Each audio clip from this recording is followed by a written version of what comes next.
Oh shit. We are finally here. What's up to all the YouTube land, to Big Stan, to Marcos, to the Profit Director. Y'all have tuned in to 3 Live 50 tonight. This is our 50th episode, bro. Go ahead, Marcos. Hello, everybody. It is a 50th episode, and I was thinking about that. That's quite a bit. Had we stuck to it like I wanted to, there'd be 150. But Pat is just Mr. Busy and can't do it all the time. But what's up, Prophet and Big Stan? Yeah. And David Miller, what's up? Ralph Bednarski, I got your shirt on. Much appreciated. And your other shirt right here, I wore this last night on Kaz's channel. But very cool shirts, man. Thanks, Ralph. Thanks for doing that shit, man. Zelda Diecast and Diamonds. What's up, everybody? Diamonds? Diamonds here? Oh, Bullwinkle 80 just showed up. What's up, guys? Yeah, we're running late, but hey, who cares? We're in the house, Internet. baby. Hey, Bullwinkle. So go ahead, Big Stan. This is the first time you get to talk to Profit Director. So this is Basically what I got to say, the rip, baby, when it comes to the Profit Director. I want everybody out there to keep one thing in mind. That Cobra Commander will always be a world-class buffoon when it comes to the Profit Director, baby. I agree with you wholeheartedly.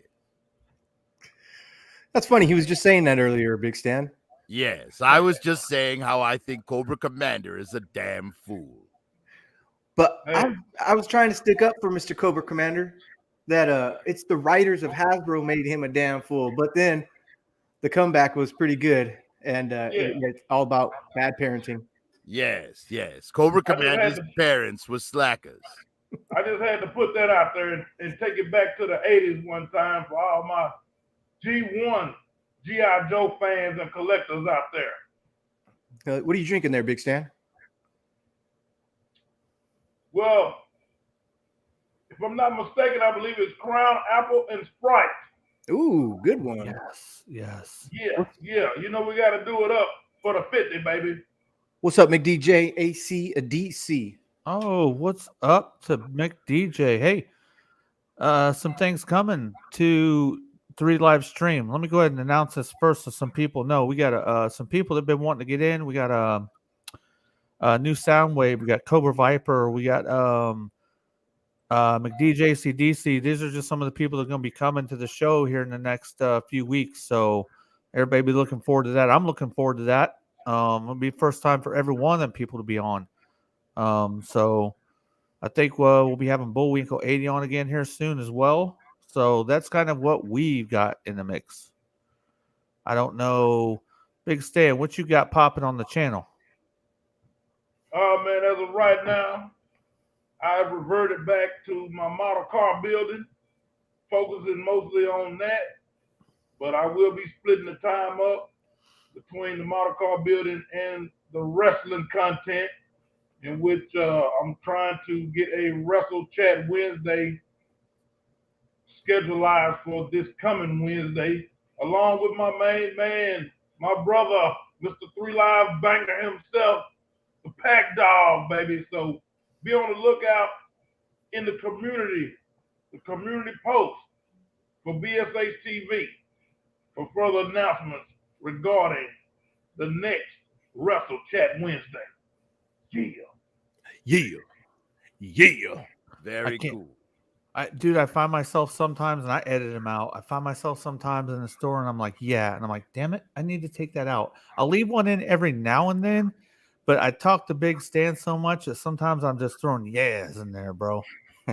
It happens, man. Yeah, let's get a Profit Director, yeah. Yes.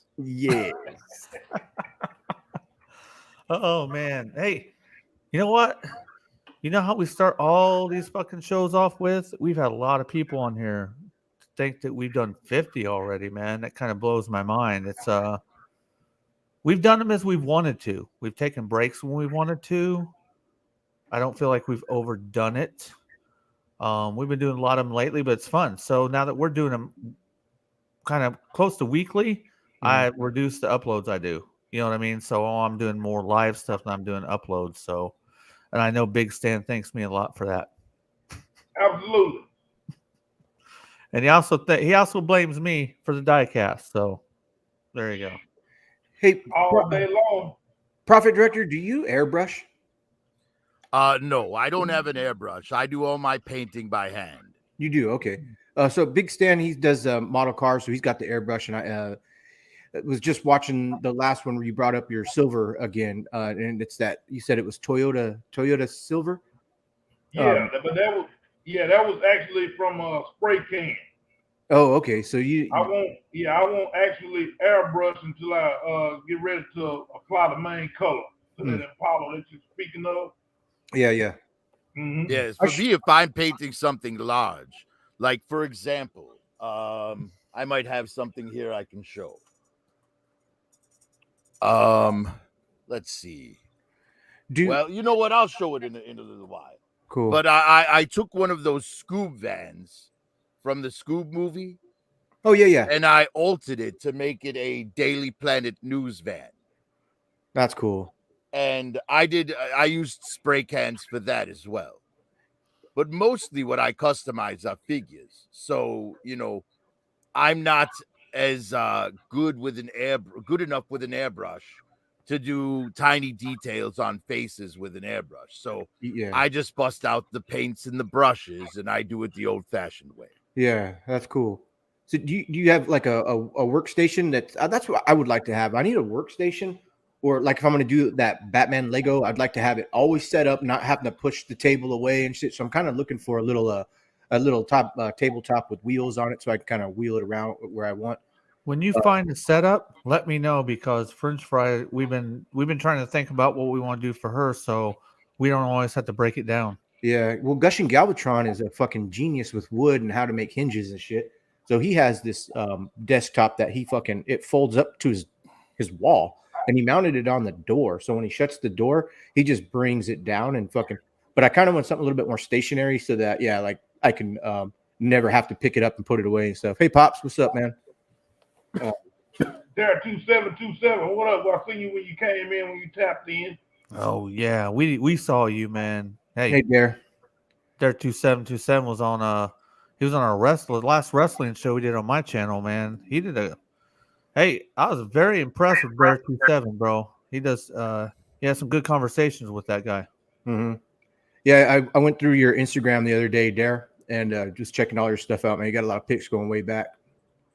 It's cool shit. All right, you know what? What we do right off the rip. What do we do, baby? What do we do? We all sit and wonder what we do. Grip, ripper, ride, son. Yes. Grip, ripper, ride, bro. And we're gonna do maybe one at a time. Let's start with Big Stan and the Profit Director. Grip, ripper, ride, bro. All right, man. I ain't got a whole lot for the 50th episode, but I've got just enough. So we're going to start out with my most recent Albertsons purchases, which are just some, I'll say triples of these castings that I've already gotten before. Ooh. Yep. This is a double though. The Corvette's a double, and this Chevelle wagon is a triple. What do you mean by triple, bro? I've got 3 of the same castings. Oh, okay. 3 of the same castings with the same paint job / livery. Gotcha. So I like the Chevelle. Thank you very much, Mr. Profit Director.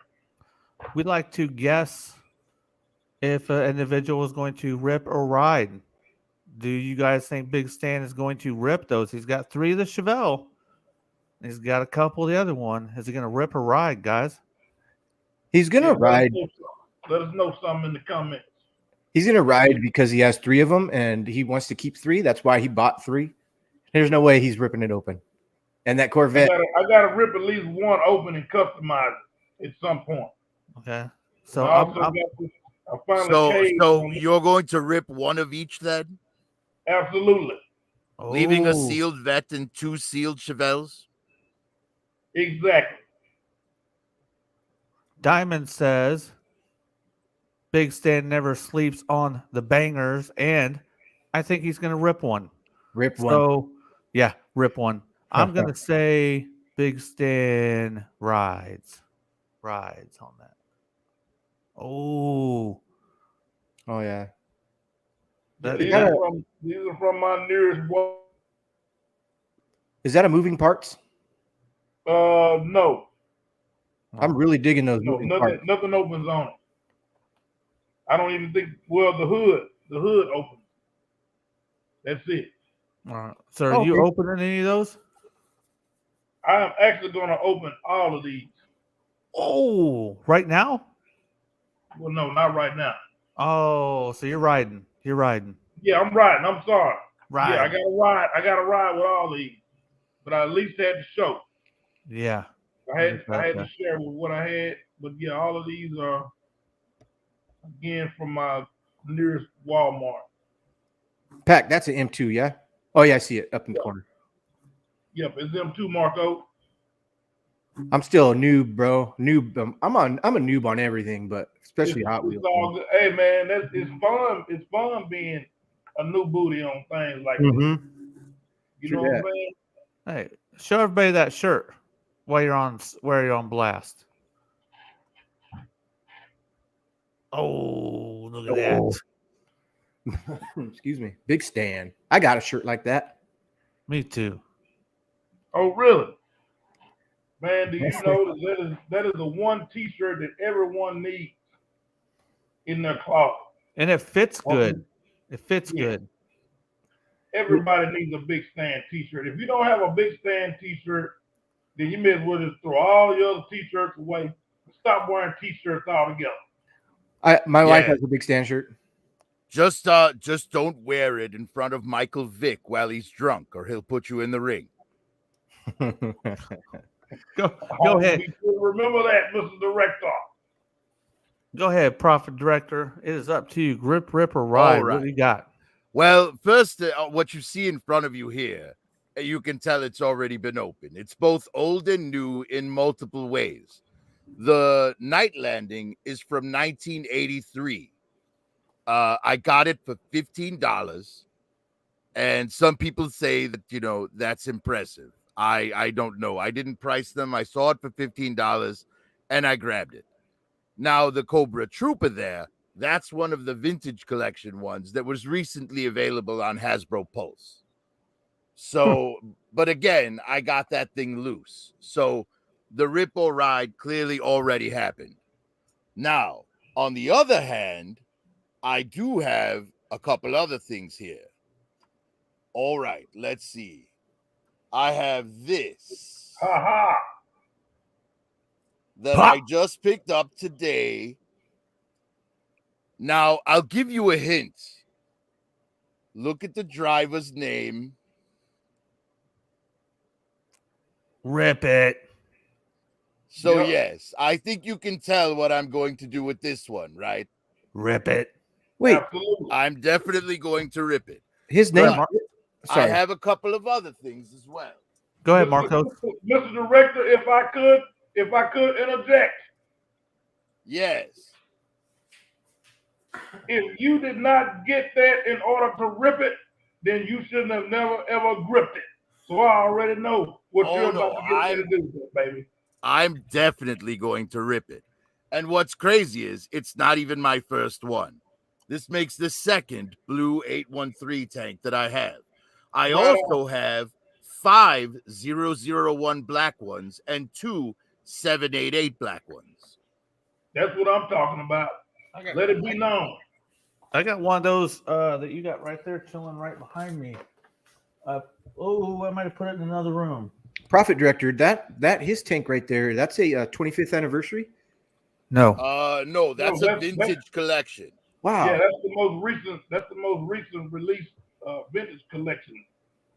I just bought one of those off eBay about a month and a half ago. because I missed All it right. at Walmart. Okay. So I also got this. Ooh, he Man, comes with two heads, one with the helmet and then one with. It's the Cobb Vanth figure, the Timothy Oliphant figure from The Mandalorian. See, 25 people have told me Mandalorian, watch it, but I haven't sat down and watched it yet. But they look like they got a lot of cool toy line coming out from that fucking show. Oh, Cobb I Vanth, absolutely, AKA the Marshal. love The Mandalorian. Okay. Go ahead. It's probably my favorite Star Wars show. Okay. Go ahead. Big Stan was trying to say something. What's up? No, I just said Cobb, the Marshal. He did a good job. I thought he did a very good job. I enjoyed The Mandalorian more than any of the other shows, but I did enjoy Obi-Wan better than Boba Fett.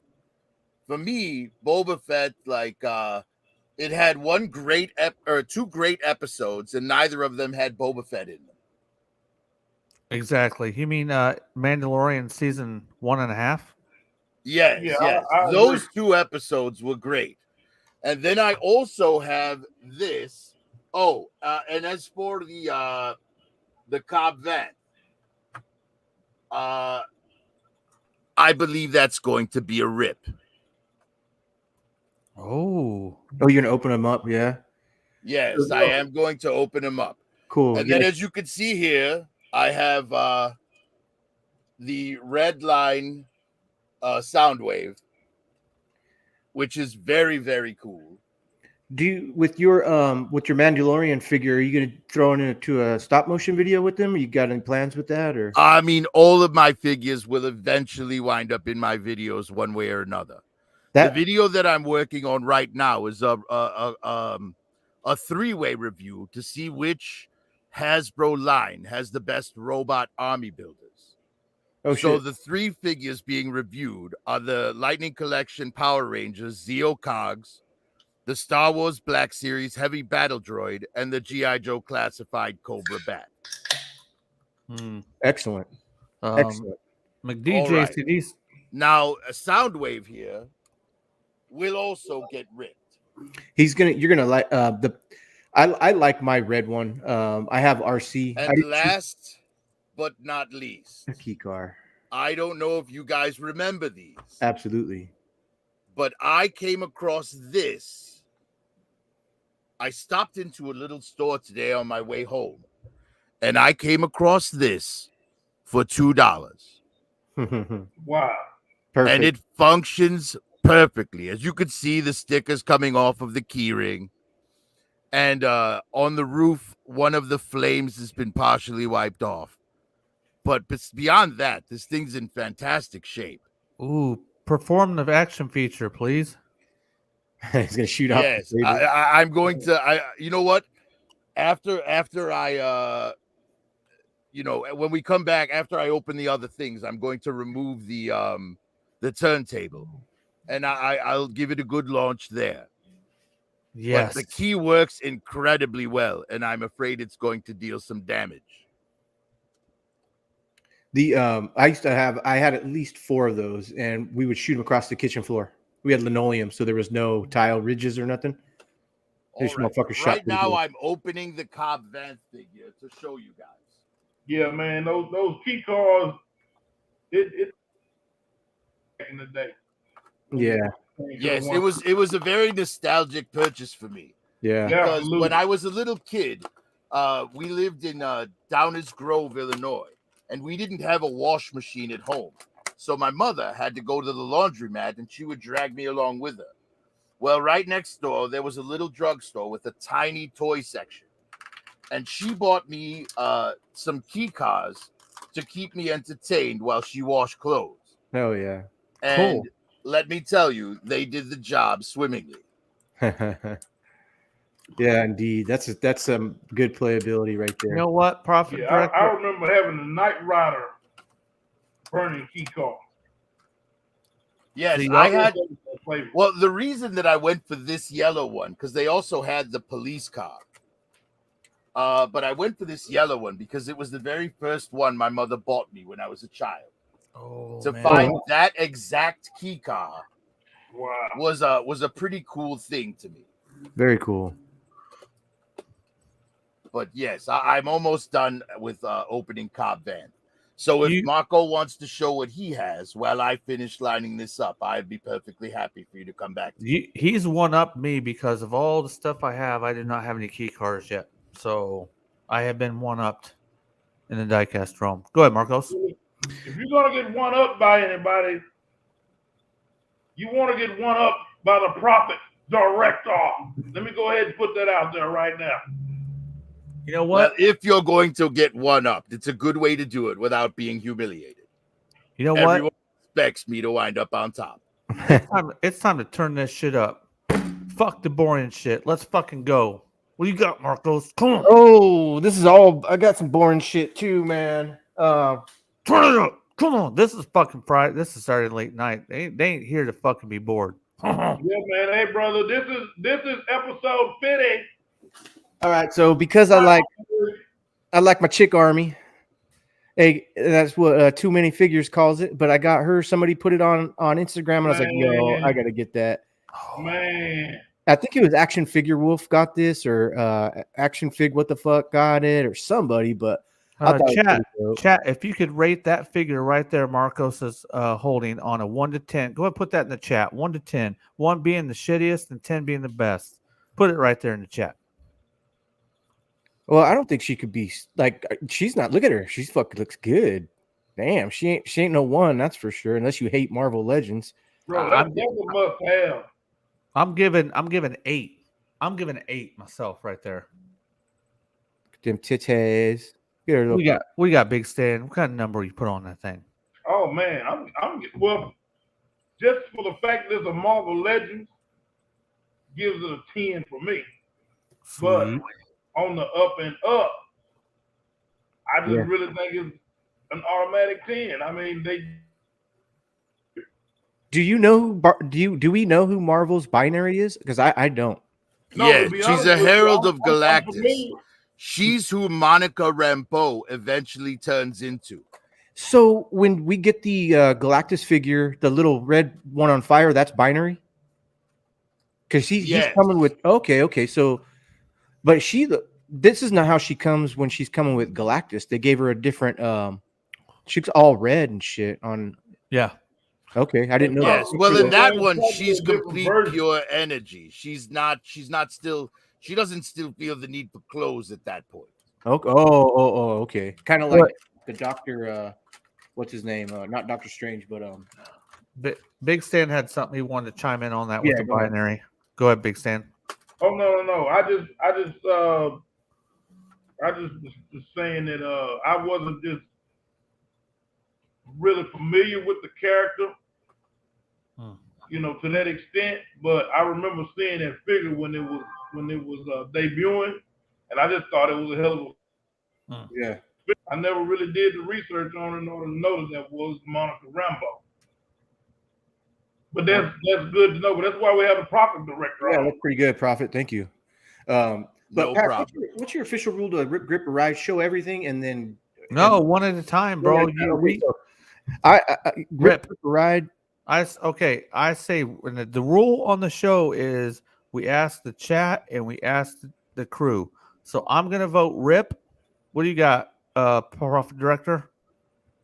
On that one, there's no point in buying that if you're not going to open it. Big Stan, rip or ride? I would, man. You know, I have to rip that. Well, we gotta guess what he's gonna do. Rip. You know, I think he's going to rip it. Chat, we'll give chat a couple seconds. Chat, put you in there. Go ahead, Marcos. I'm going to ride on her. Here's why you guys, if you go to my Instagram, you don't have, I'm just saying, I've got a wall of these Marvel Legends, He-Man, and McFarlane figures over here, and this wall right here is getting complete. I've got about 6 more spots, and she's gonna look perfect right on the wall, hanging. I know you really wasn't gonna rip it, but I was just gonna try to bump you up. I love keeping the shit in a box because I don't do what everybody else does and takes the good photos and like Prophet. This would be great in stop motion. You know, all these Marvel Legends are great for like when you do stop motion and shit. You know, or whatever. But that one.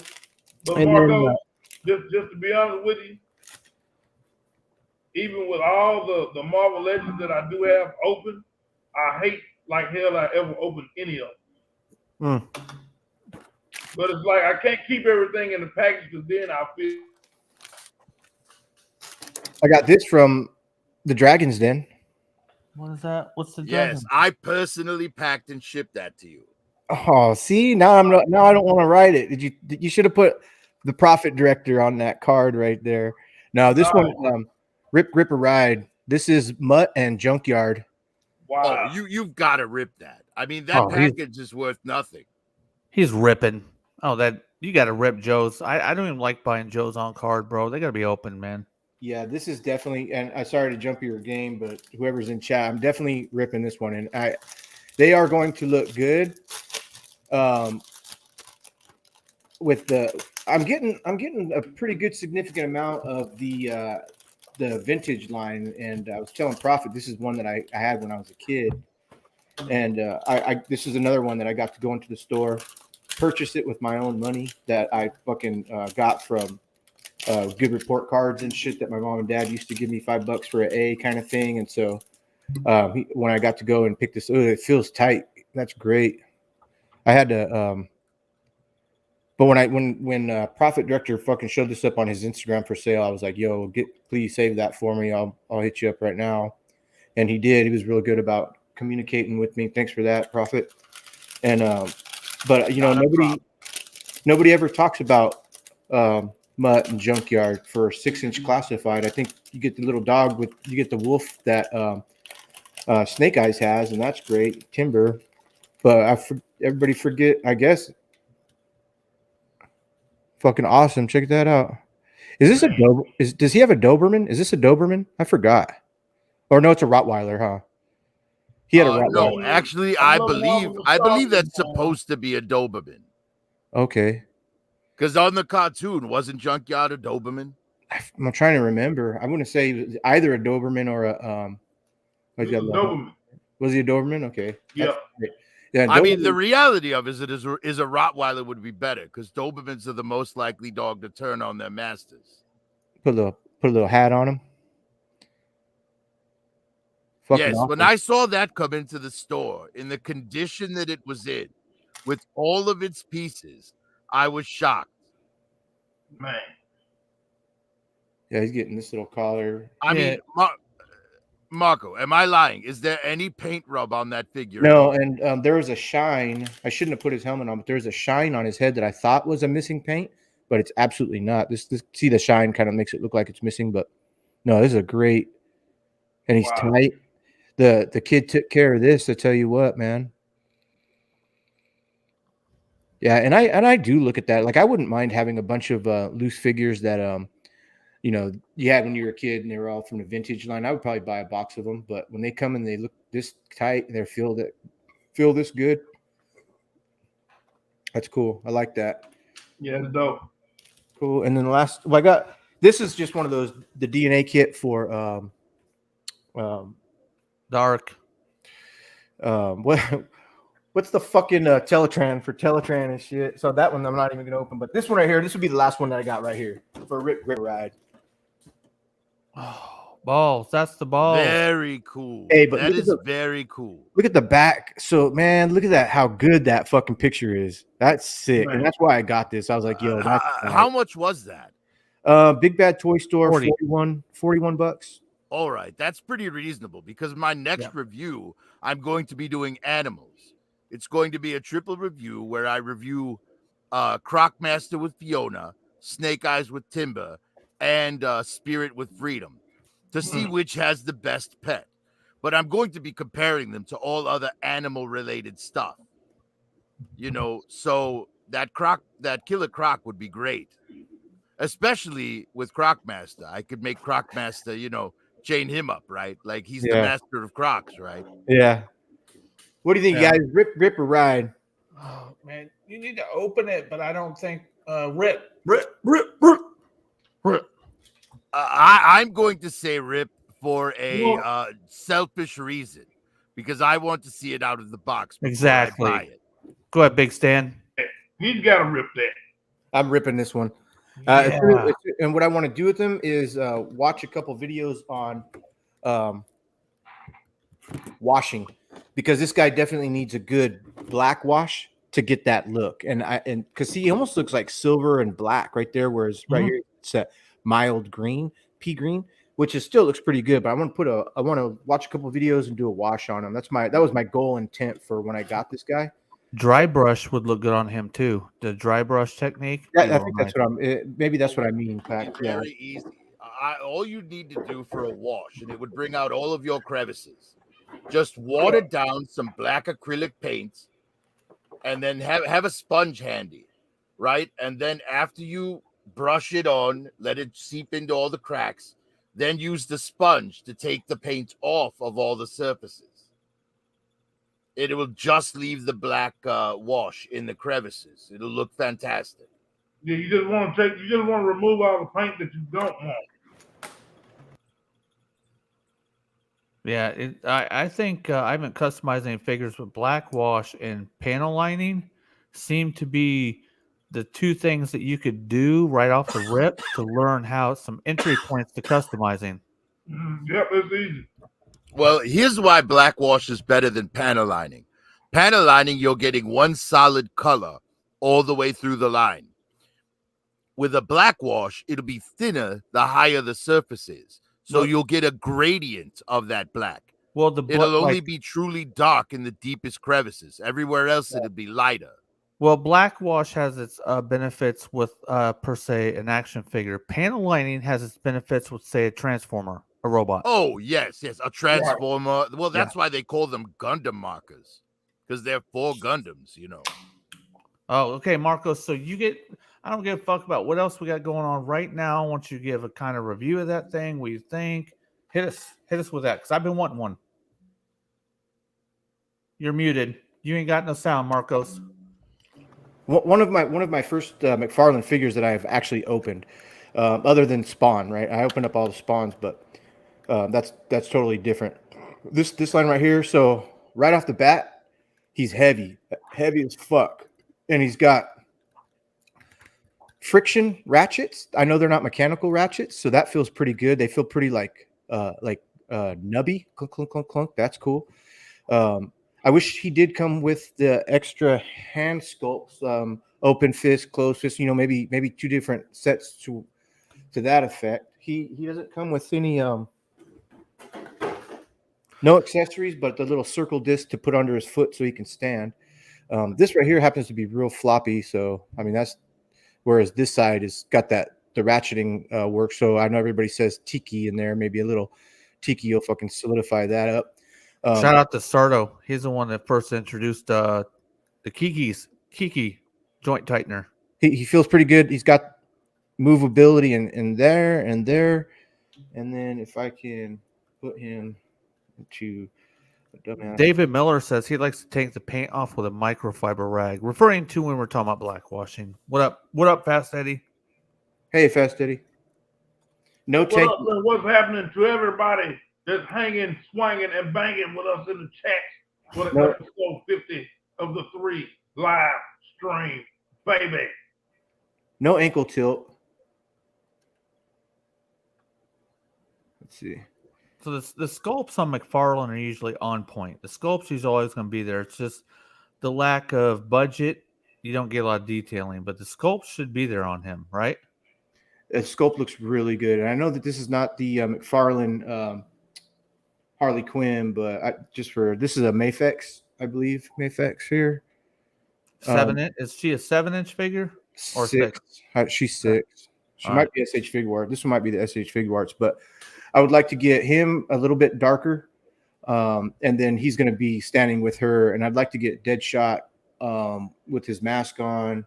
I believe that Harley's a Mafex, my friend.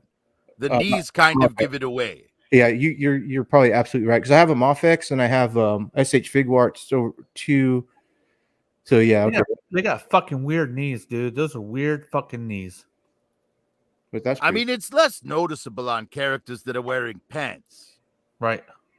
But like anyone with bare legs or tights, it's like, those knees. So okay. all in all, worth $40 if you're gonna open him up. He feels good. His pants are rubbery. That's cool. I like him. All right. So all factors involved, price, everything, 1 to 10. Well, how happy are you with your purchase? 7 because there's no ankle tilt. This is really floppy, but once I put him into there has to be an ankle tilt, and there's not. What the fuck? That's the shittiest. Is there even a boot swivel? No. So you can't get.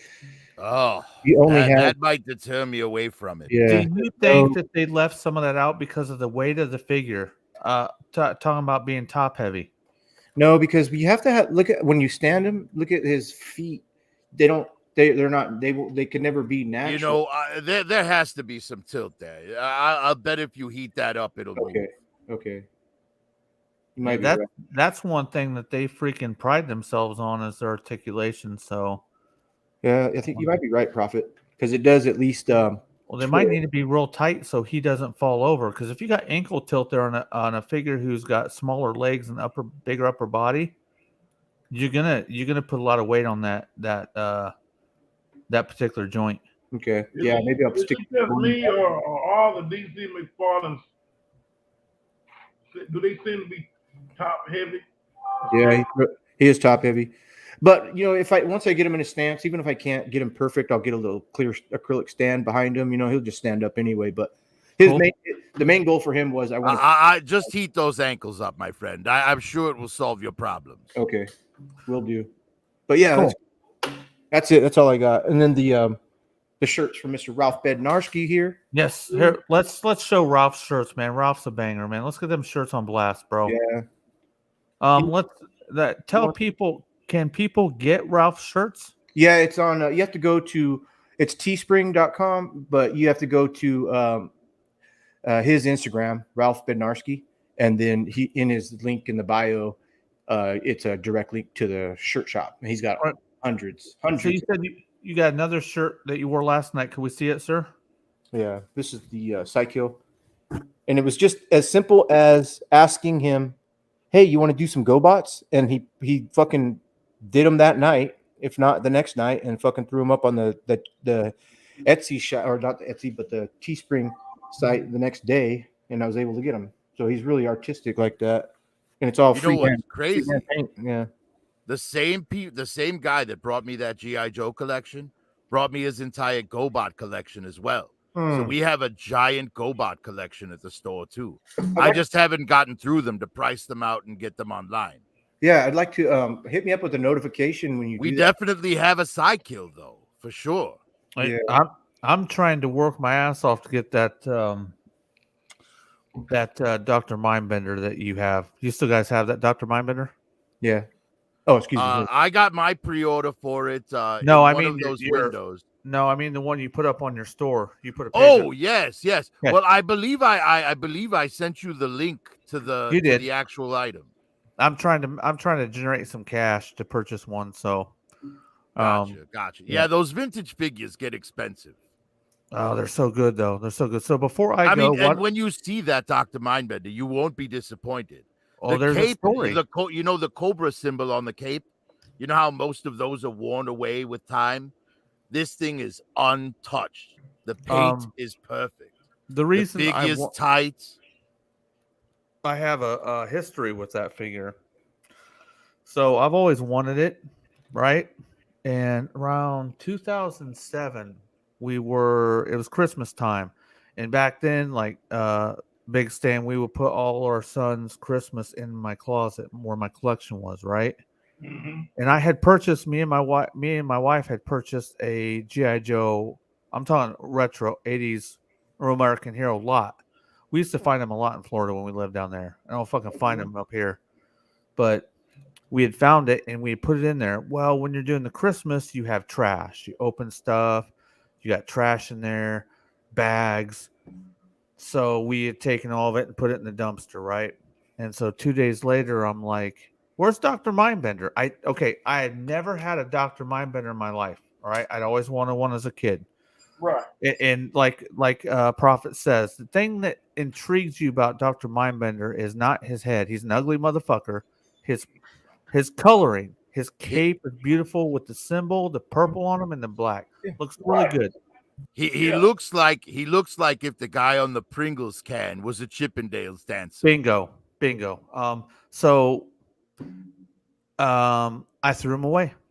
I contributed to fucking G.I. Joe being crushed and destroyed. I remember that to this day. It sucks, bro. So don't feel bad about that, my friend. Dr. When I was was actually one of the figures that I wanted but never got as a kid. Before I do my grip ripper ride, let's finish up with Prof Director. So he got some things on the turntable. Yes, I opened up the Soundwave and the Cobb Vanth.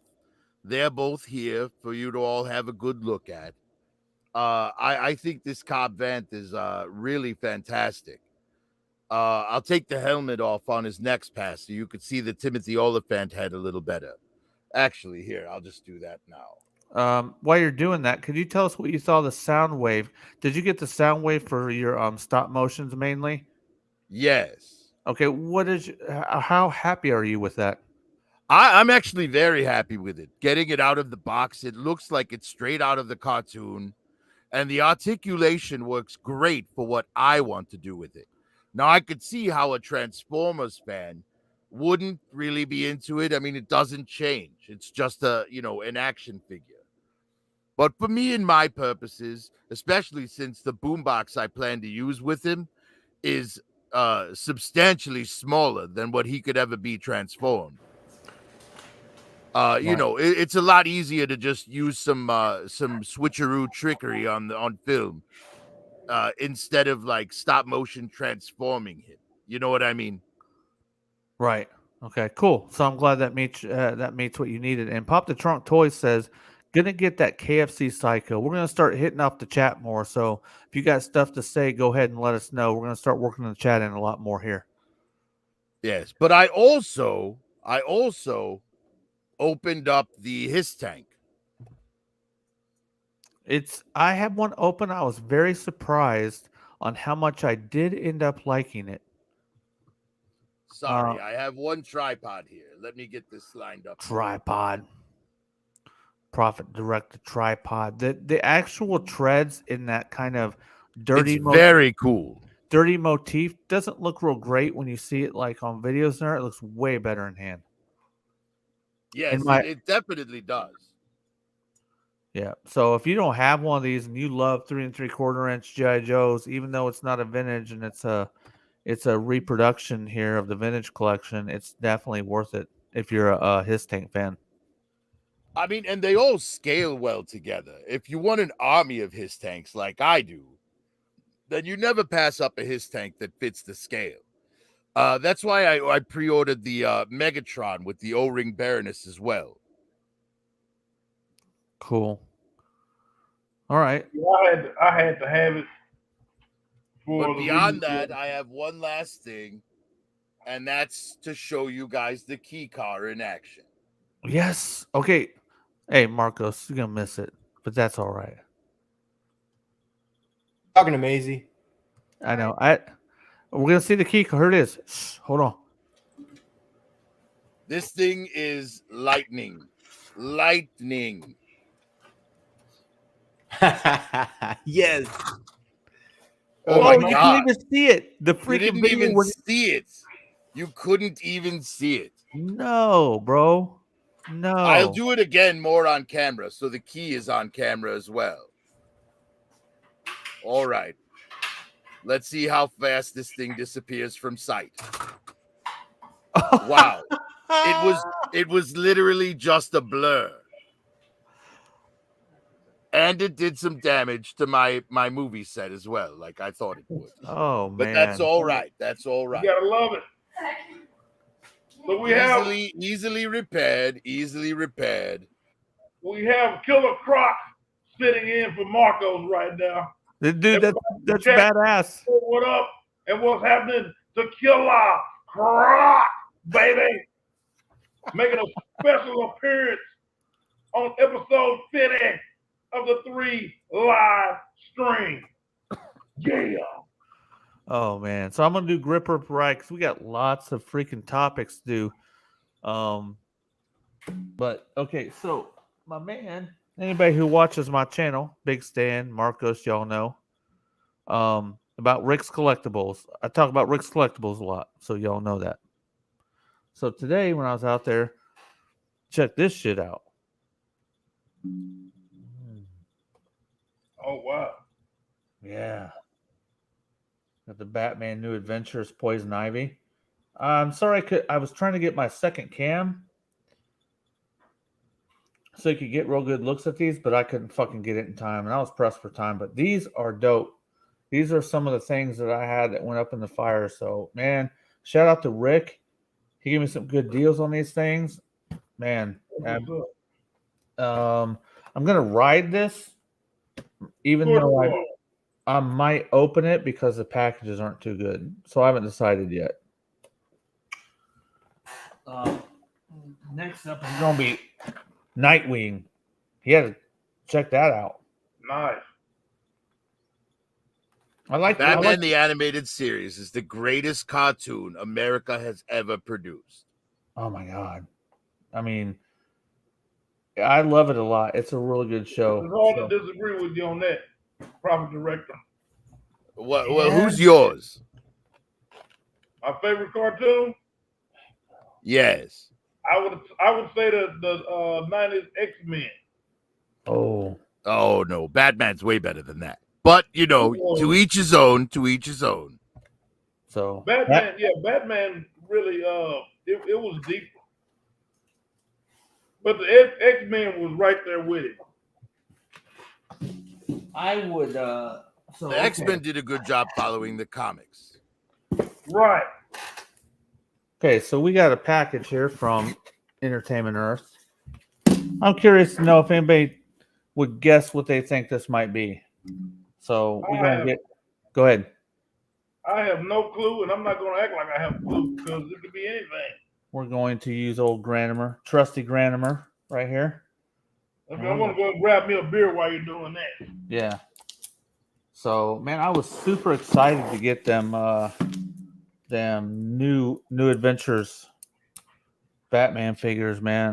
That is one of my all-time faves. I have a ton of those figures, those Batman figures. I love them, man. I have the Bat Cave, the Batmobile, the Bat Motorcycle, the Bat Wing, all from that line, and they all light up and shit. They're fantastic. Stop it, PD. Stop it. Stop it. I even have Commissioner Gordon and Detective Bullock in that line. Nice. So I was never able to get my hands on Montoya, though. Oh, here we go.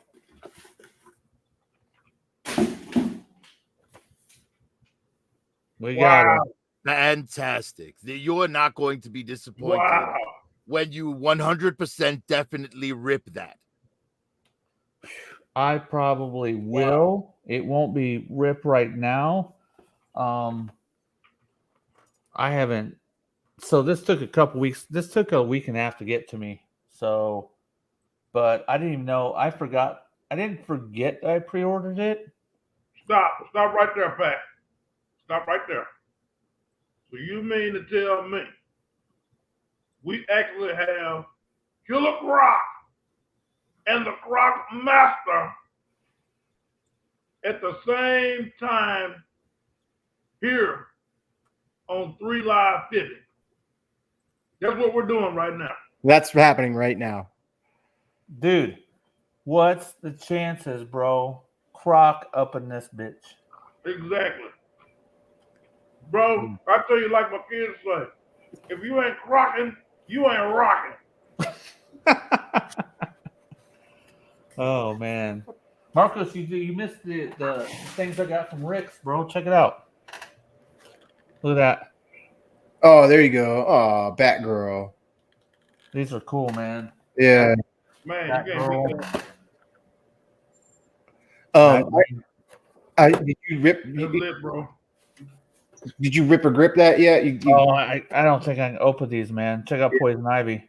The toys look great, but they have zero articulation. Nah, dude, that don't matter to me with these. It Right. does not matter. I gotta see elbow, I see knees. That shit don't matter to me, and I'll tell you why. Because the figure looks so good. Yeah, Like- so they stay in the box though. Yeah, Yeah, like the sculpt is more. The way a figure looks is more important to me than articulation. Like sometimes a figure has a lot of articulation, don't fucking look like a normal person or body would look. I'm like, that don't look normal. So, like when somebody's got an ab crunch and the freaking ab crunch goes way up here into a square, I'm like, that don't fucking look right. You know? I agree, brother. I definitely prefer the double ball joint. Yeah. Yeah. I almost just left the stream right there. So, yeah, that's what I got, man. I was really excited because those were some of the figures that were in the fire. I had some animated series stuff. So, Pack, I've got something here for you. Since you didn't want to rip it, Hey, I'll we got just show cheers. mine. We got cheers right now before you do that. clink, clink, clink. Yep. All right, listen to this. Hey, there you go. You hear that? The click. That was my lighter. Hey, That's what I'm talking about, Prophet. hey, David Miller, good one. Rip it and wash it. Rip it and wash it. Yeah. So we had Killer Croc and Croc Master up in this bitch today, bro. Don't get it twisted. Hey, on 3 live stream 50, we got some clash of some multiverse. You know what I'm saying? Multiverse. Right. It's So- clashy. Marco, You know, go ahead. I'm sorry. Go ahead. Go ahead, Prophet. I was just going to say, I thought it would be hilarious, like as a sketch, to have Croc Master fall madly in love with Fiona. Oh my god. Yeah. Do you have a Fiona figure? It's on my screen right now. Oh, you know what I was thinking was Shrek's wife. No, Fiona. I'm talking about Croc Master's Gator Fiona. Dude, you know what I think when I see That's Croc funny. Master? You know what I think? Alligator? How much I want a big boa. For me, when I was a kid, when I saw Croc Master, I just naturally seen big boa. Like when you see Knight Rider, you see Goliath or Car. When you see you would always see the opposite. For some reason, when I saw Croc Master, I just saw big boa. So man, I would love to see big boa in this line. Do you know the story of Big Boa? Yeah, Rocky Balboa. Yep. Yes. All right. Yeah. Good. For sure. It's Marcos, you take it because after that we're gonna start doing some topics. I know Big Stan will be in here for a while. You just do what you need to do, Big Stan. If you got a bounce for it, but we got lots of topics. I'm gonna take a small intermission. I'll be back. I'm good till about 11:30. Go ahead, Marcos. All right, cool. Yeah, so did Pac say he was gonna open that Croc Master or not open that Croc Master? Not right now. Okay, got it. Yeah, so That's why I busted mine out. gotcha. So I'm looking. I think I might get one. How's that alligator? The jaw opens and closes. I get that. The jaw opens and closes. It has so much articulation. Here, I'll show you. Before I go, All right. this box is so heavy, Marcos. So the Box is tail heavy. is bendy wire, Oh, good. right? So I can do Oh, whatever yeah. I want with it. There's a ball joint here for where the tail meets the anus, Oh shit. right? Then there's a ball joint here at the shoulder and at the head. So you're getting tremendous range, Wow. So that's right? definitely for $40 that his ticket. The mouth opens. It's very well painted inside. I'm having lighting issues here, Wow. but hang on. So we need a Peter There Pan you figure. Now the legs, they only have a ball joint at the shoulder, right? But the feet are also on ball joints. No shit. Each ball joint. Wow. Yes. you gotta- So like the feet have tremendous movement themselves. Perfect. Like I did a test run with him to see if I was going to be able to animate him. And I had him like slither walking, and it was very convincing. That's cool. Huh. So yes, the articulation on Fiona is amazing. If you don't have this figure, buy this figure. Even if you don't care about Croc Master, the alligator is a feat of magnificence. So that Croc Master, was he was never in the cartoon. He's a new figure that came out. Oh no, he was in the cartoon. He was in a few episodes. Is he friends with Zartan and the Dreadnoks? He was guarding the swamp around one of the Terradromes or something, as I recall. And the Joes had to fight a bunch of it was more than one alligator. It was like 10 alligators or something. And the Joes had to deal with the alligators. And Croc Master was controlling them. Wow. I don't remember the details, but I do remember seeing Croc Master making his alligators fight some Joes in a swamp outside of a Terradrome. What's on Croc Master's face besides the obvious? It's a mask, but it's an oxygen mask so that he can go underwater with his gators. Wow, that's pretty fucking brave. He is a master at that. Then holy shit. Yes, he's got like a oxygen tank on his back there as well. Fuck. Yes, I mean you figure if you're going to be patrolling the swamps with your gators, you want to be able to do it like your gators. From the water. No one's going to expect an attack to come from the water, from a human at least, Hey, how did this guy become this guy? Was it genetic engineering in the lab or? That I don't remember. I think he was born with a condition. He was born in the sewers? I think it was the bayou, not the sewers. Okay. So he's from the bayou as well, then. I believe so. Okay. Not positive, but I believe so. He looks good, dude. I like big bulky, and this guy's big bulky, man. He looks good. I'm glad I got him, and I'm glad I'm opening him up. And I'm happy that he's like normal height. You know what I mean? He's not like super tall. They're giving us a whole variety of different body types in G.I. Joe. You know what I mean? Yeah. Yes. Okay. So, thank you, Marcos. I need an intermission. But yes, we like toys. But now let's do some talking. Let's get into some discussions with that's what I enjoy the most. Believe it or not, I enjoy talking to everybody. And our first topic, we're gonna give you all a little taste of Wrestle Chat Wednesday. So, Big Stan, if you're ready, go ahead and take it right now. All right, man.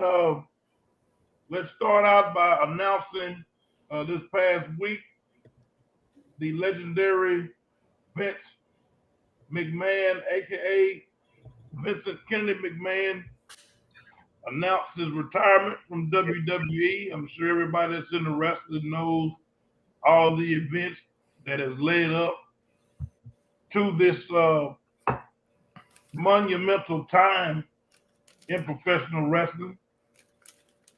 I will not go into detail as of right now about what supposedly has led to his retirement, but I do want to pay my respects to the career of Mr. McMahon, regardless to what he's dealing with behind the scenes.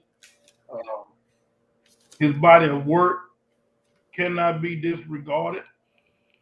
And with that said, we'll go a little further by announcing tomorrow night Ric Flair's last match event taking place in Tennessee on the Fight app/network, in which I will be tuning in, checking it out as it's happening. And I actually have the card here with me right now. So if you would allow me to go ahead and announce the matches once I get them pulled up, because I think you're going to want to hear this. Ralph Bednarski says SummerSlam just ended and the main event was horrible. Oh, well, yeah, I hadn't got a chance to tune in. Right. SummerSlam, I'm going to tune into it after I'm done here, after I sign off. So no spoilers on SummerSlam, please. But I have an idea about what might have happened. But yes, the match card shows to be Impact World Title match, Josh Alexander versus Jacob Fatu. The tag team match consists of the Briscoes, Mark and Jay versus the Von Erichs. That's going to be a banger. Oh my God, dude, that's gonna be off the fucking chart. Yes, Mark and Jay Briscoe versus Marshall and Ross Von Erich. Also, we have a four-way match with the Laredo Kid, Taurus, Ray Phoenix, and Bandito. That's going to be off the chain. Also, the Impact Knockouts title match consists of champion Jordan Grace taking on Deanna Purrazzo and Rachel Ellerin, along with Harry Smith versus Killer Cross. Killer Cross. Scarlett Bordeaux and Ren Norita versus Clark Connors. Last but not least, we have the tag team match consisting of the Motor City Machine Guns, Alex Shelley and Chris Sabin versus the Wolves, Davey Richards and Eddie Edwards. That's going to be a banger as well. Yeah. I am very impressed with this card, and of course, everybody knows the main event will be none other than the legendary Jeff Jarrett and Jay Lethal taking on none other than Andrade Idolo and the one and the only limousine riding, jet flying, Willin' Dillon, kiss stealing, 73-year-old going back into the ring one last time, 16-time plus world heavyweight champion, the Nature Boy, Ric Flair. And for anybody that misses out on this, I'm going to really hate it for you. Because it's going to be a moment in time like no other. But you can best believe that the Super Destroyer, the professional wrestling machine, and the first ever Texarkana wrestling champion for Southwest Pro Wrestling, yours truly, Big Stan Harris, will be in full effect for the Ric Flair's last match tomorrow night on Fight TV. Believe what I'm telling you, because it's really going down. Yes. If anybody wants to know where you can watch that, go on to RicFlairsLastMatch.com. All the information that you need is right there. I definitely want to say good luck, sir, and it's good to see old school. What do you want to see? Promos, storylines. Yeah, you just watch that. You watch that, and you just knew it was like, man, that's the kind of stuff we miss, man. Marcos watched it, and he said he liked it too. So, yeah, and go wrong with some Ric Flair wrestling. Not to take juice off of Ric Flair, but McMahon was one of my favorites to watch when he come out and do his fucking strut and fucking just talk motherfucking shit. And I just maybe watched 10 wrestling matches where he had come out and did his thing. I wasn't really a wrestling guy, but I followed it a little bit. And then I just saw on Instagram or YouTube something came up where McMahon was retiring. So they did a montage of all his shit talking. Damn, that boy was fucking. He don't give. He thought he was God and shit. Bro, he had the Kiss My Ass Club. Like, he had people like get on their knees and kiss his ass. He did that. That's fucking awesome. He was the full embodiment of a most hated boss. He did everything that you could think of that an actual boss in the real world would have probably had done if they could have gotten away with it, or probably have done in actuality. Who knows? But he thought of every dirty, rotten thing that a boss could do to their employees, and he did it. Now here's He took the role 100%. here's a little crossover for you. Did he ever come in interaction with Sergeant Slaughter? He was a on screen? No, I don't think so. he was an announcer during that time. Well, right. some of it toward the end Okay. of Sergeant Slaughter, I do believe. As a matter of fact, Slaughter was more or less like one of his henchmen in the late 90s. Okay. Yeah, I like McMahon. He's a big boy. He's he did some time in the gym and shit. So that's cool. Oh yeah, he took everything that he did. He took it dead serious. No, like when he went from being an announcer to like doing feuds with Stone Cold Steve Austin, he got jacked, bro. He like the show, like the muscles here went right up to his neck, dude. Just like, dude, the feud with him and Austin was over the top. It's like wrestling went from, ooh, it's fucking cool, and it went like, what?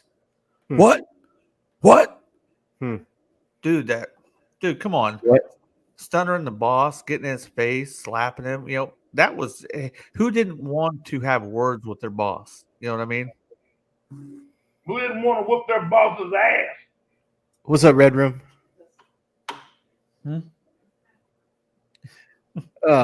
Prophet Director, were you into any of the wrestling scene at all? A little bit, on and off my whole life. When I was a kid, Saturday Night Main Event was like the greatest thing ever. Okay.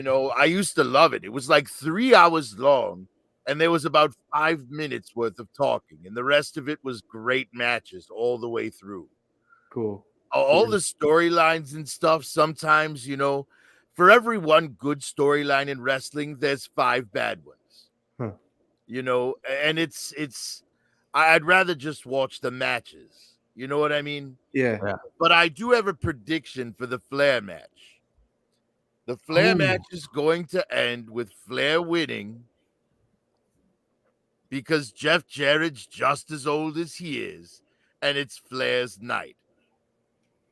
Either Flair wins or Flair gets injured for real and can't continue. Those are the only 2 ways I see that match ending. Yeah, I'm with that. Red Room Diecast says I was into wrestling in the 80s and 90s. Yeah, it was definitely the heyday. Well, I'll give you an example for when I was into it. My favorite tag team was Legion of Doom. Dude, that they are up there as one of the best. Like when I say one of the best, I'm not talking about top 5. We might be talking about top 3. Arguably with anybody, top 3, Big Stan. Without a doubt. Yeah. Well, I also had a lot of fun with do you guys remember when Edge and Christian were teamed up with Chris Jericho to torment Stephanie McMahon? Yeah. That was some of the funniest shit WWE ever put out. And right on. Isn't Stephanie McMahon hot? Let me look. All right. With that being said, I think that's just a small taste of what we give you over on Big Stan's channel with Wrestle Chat Wednesday.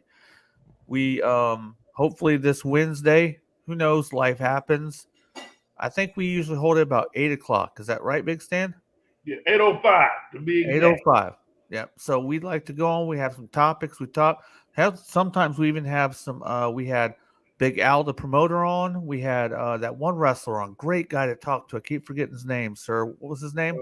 Brother Martin from Memphis Championship Wrestling. Brother Martin was the balls, bro. Like I'm horrible with when I first meet somebody the first time. I never remember the name. For some reason, I meet him several times and I'll remember. We can't forget. We can't leave out the greatest mind in all of professional wrestling.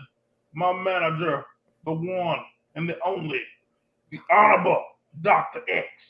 Dr. X. Shout out Dr. X. Woo, bro. Like I think that was some older pictures. That's when she was hot. Yeah. No, they used to bust her balls because she went from being like no chest to implants. So that all happened right on the screen. She's buff as fuck. Dude, too many figures in the house. Bro, we had too many figures on last week. If you guys did not catch that episode, go watch the episode from last week with Too Many Figures, bro. That guy is one hell of a guy. I had a good time talking to him, sir. What's up? What's up, Too Many? Hey, you're on vacation, Too Many. Get the fuck off of YouTube and keep on going with your vacation, bro. Hey, man, he couldn't miss out on episode 50. That's great, man. Oh man, What up, Too Many? Great. So here's my big dilemma when I do shows. All right. So we have several people in the waiting. I have to group people with the things that they like. So some people like certain things, some people don't other things. So I structure the shows around what people like, and I try the best I can. So hopefully we can incorporate like Too Many Figures in with somebody else, like Bullwinkle 80 in with somebody else. So that's the whole point of the show. We get somebody on. We get, like, tonight we have Profit Director on again with Big Stan. All right. That's always, I feel like you should always try to get some other people on. I mean, go ahead, Big Stan. I just want to say once again, what up and what's happening to everybody that's swinging, banging, and hanging with us in the chats. But I just have to go ahead and express right here, right now, what an honor, pleasure, and privilege it is to be here right now with my man up here, with my man right here, with my man right there. All right. Thanks, Big Stan. Episode I agree and reflect the 5-0. sentiment. Man, how did you change those 3 figures out quick?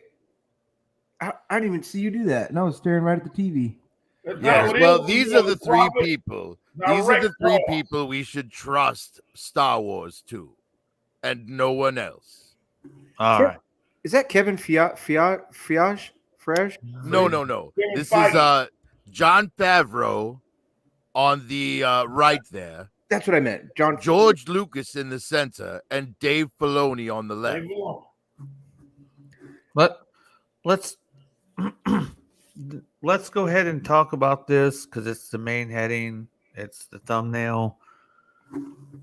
This figure, I have 2 favorite figures from the Real American Hero line. And Red Room Diecast, what's up? I don't know if I shouted you out, but if I didn't, here's a shout out to you. What's up, brother? My 2 all-time favorite G.I. Joe or Real American Hero figures are Serpentor and the Bat. So it was announced at San Diego Comic-Con that Hasbro Pulse Con of 2022, the exclusive will be Serpentor. Let's go ahead and talk about that, and let's start it off with M3, the Big Stan, to Profit Director. We all knew that Serpentor eventually was going to fucking be made. It was all like, yeah, if they're making Dr. Mindbender and they're just going to keep doing the big heads or the namers, right? So that's cool. So first of all, much appreciated that they came out with Dr. Mindbender or Serpentor pretty quickly, and I like that. It looks good. A lot of people don't like the head sculpt.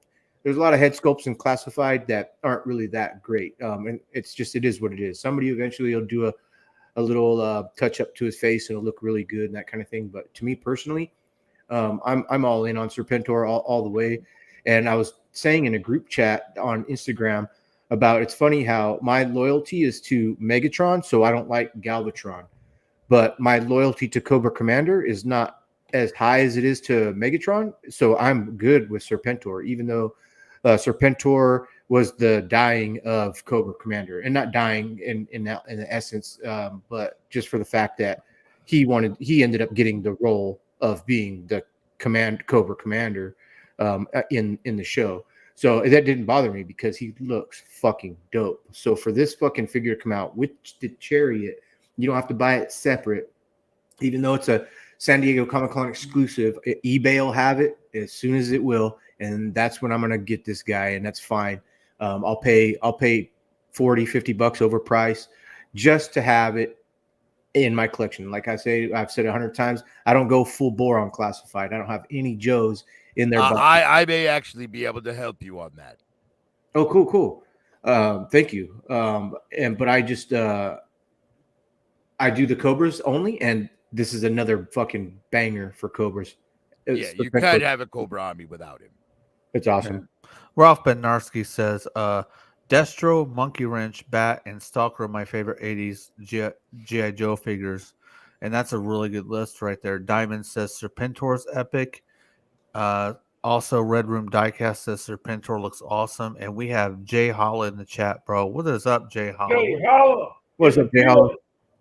So, Marcos, whenever you're done, pass it on to Big Stan. Oh yeah, go ahead. Just to end, also that was Serpentor, Dr. Mindbender, Cobra Commander, Baroness, Destro, all my really good favorites. Bazooka for the Joes, Bazooka. This gentleman here, fucking Junkyard and Mutt. I love it. I think they're great.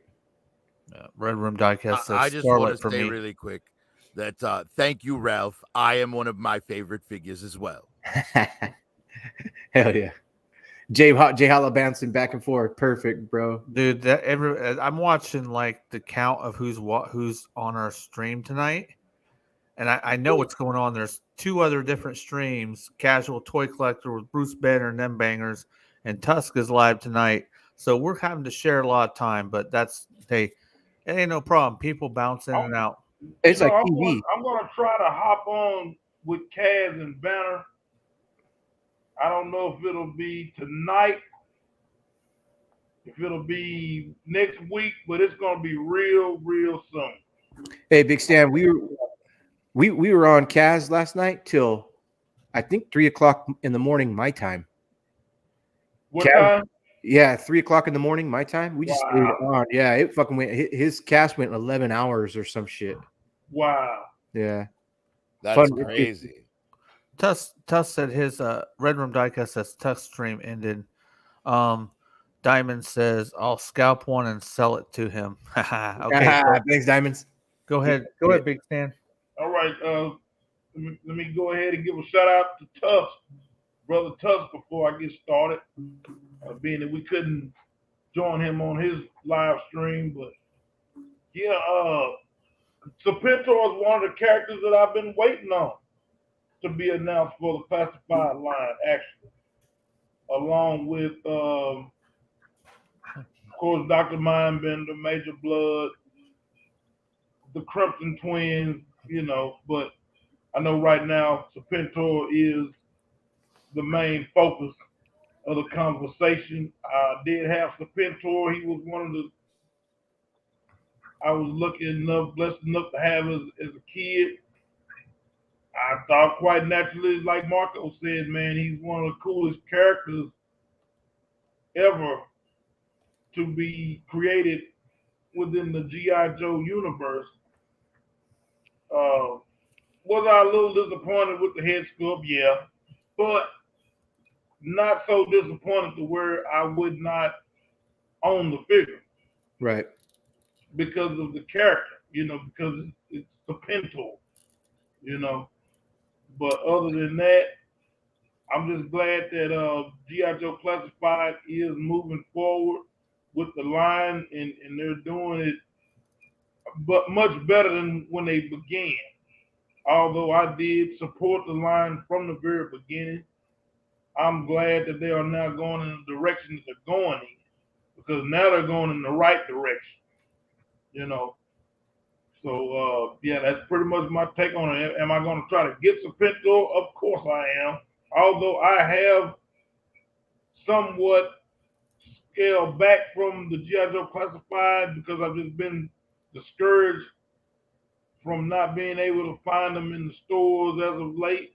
Yep. But, I'm going to try to give it another shot as far as maybe just filling in the holes of, the figures that I do really want.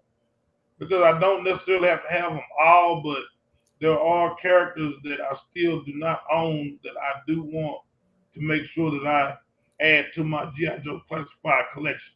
And Serpentor will definitely be one of them. Hell yeah. Hell yeah, for sure. Go ahead, Prophet Director. Well, Serpentor is a necessary character for sure. And the model that they've showed at Comic-Con, in my opinion, looks just fine. I mean, are there things that I would change if I were the person designing it? Probably, but I probably would have messed up some other places that people would have complained about. Oh, dude, that's Profit Director. That's an amazing statement you just said. I got to shout a couple people, sir. Tuscan TV showed up, bro. What's up, Tuscan? Glad to What see up, you here. Gus? Profit Director made a great point. Like, ain't none of us motherfuckers perfect about shit. All right, so when he says I might have nailed that, I might have missed it somewhere else, dude. That's perfect. Go ahead, sir. I'm sorry.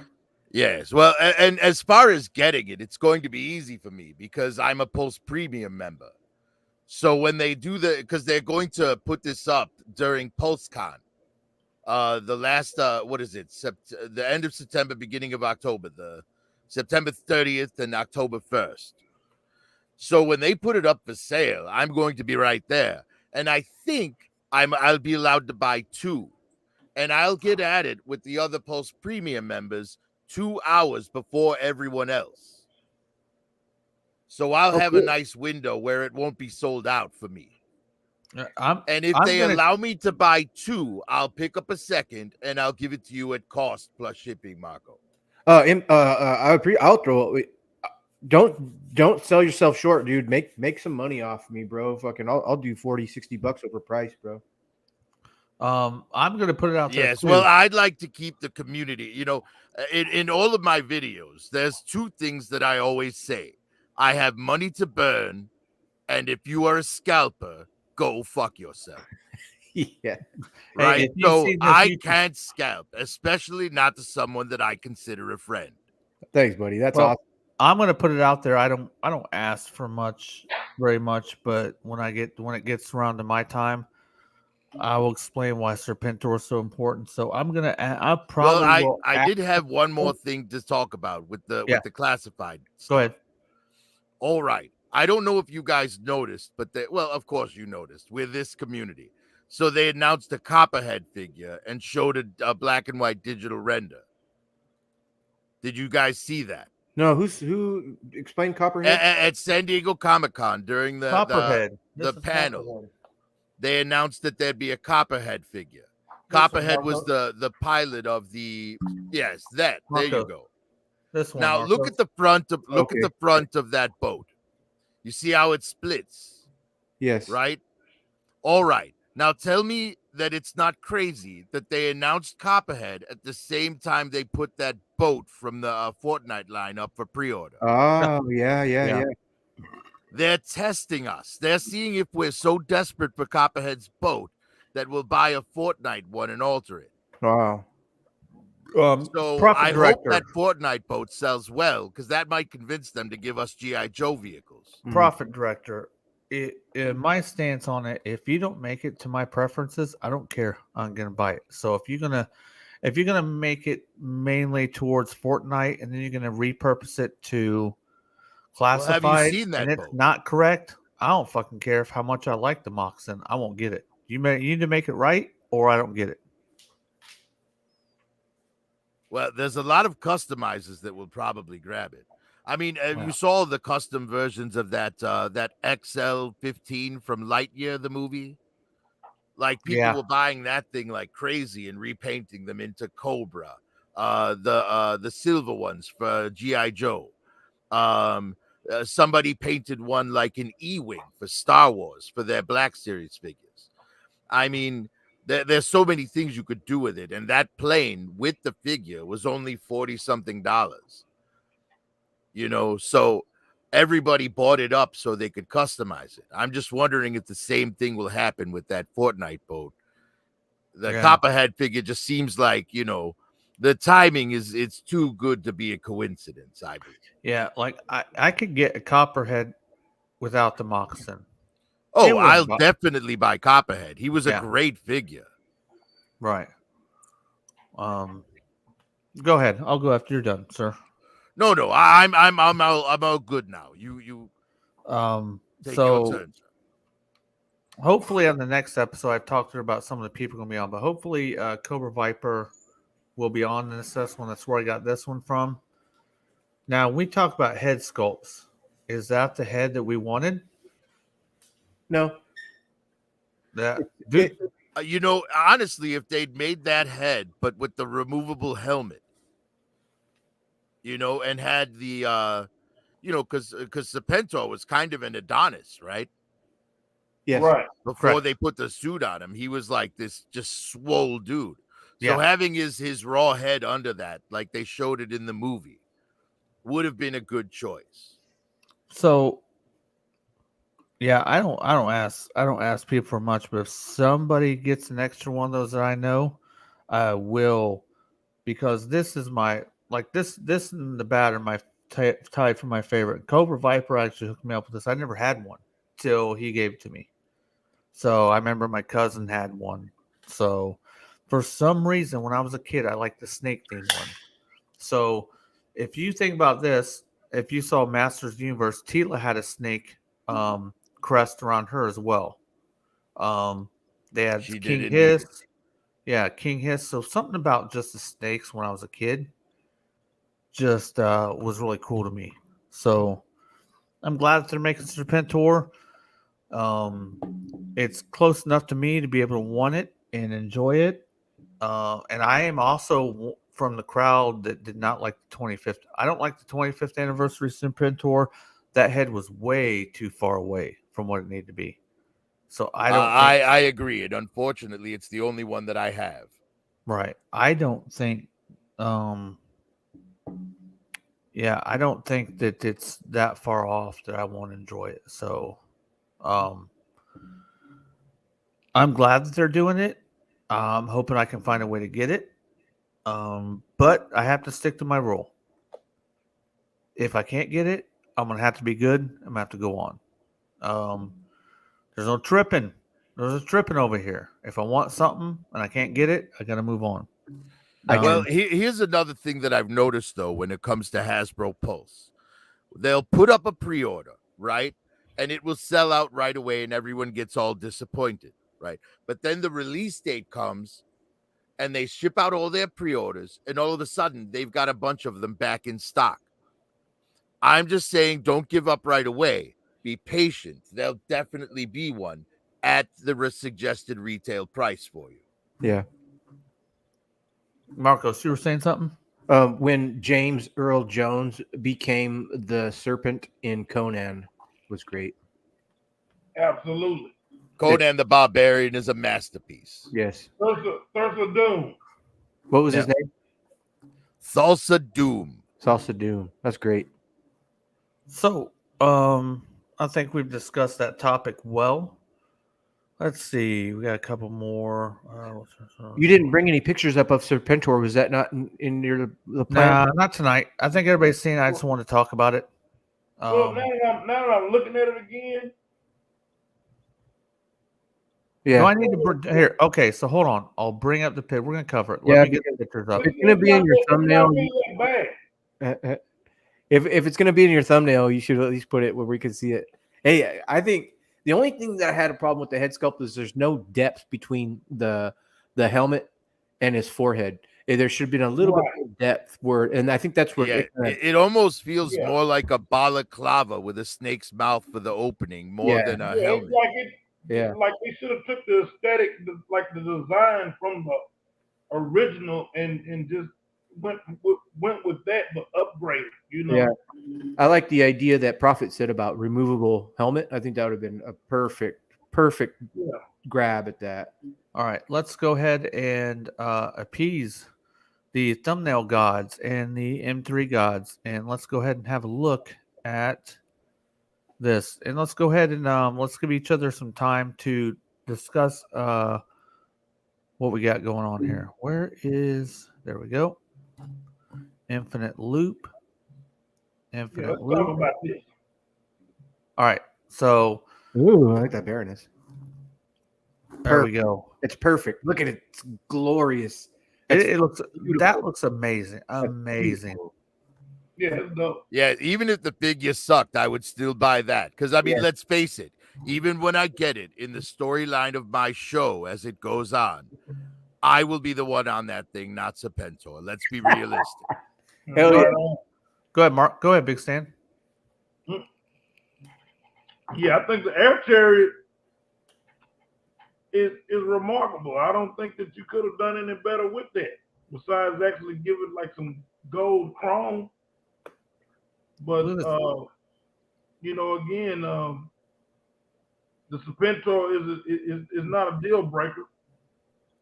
It's just that I just, you know, I was expecting something a little different with the head sculpt. So let's talk about this head sculpt here. I don't know who this jabroni is here in the background. This right here, I'll tell you, it's good enough.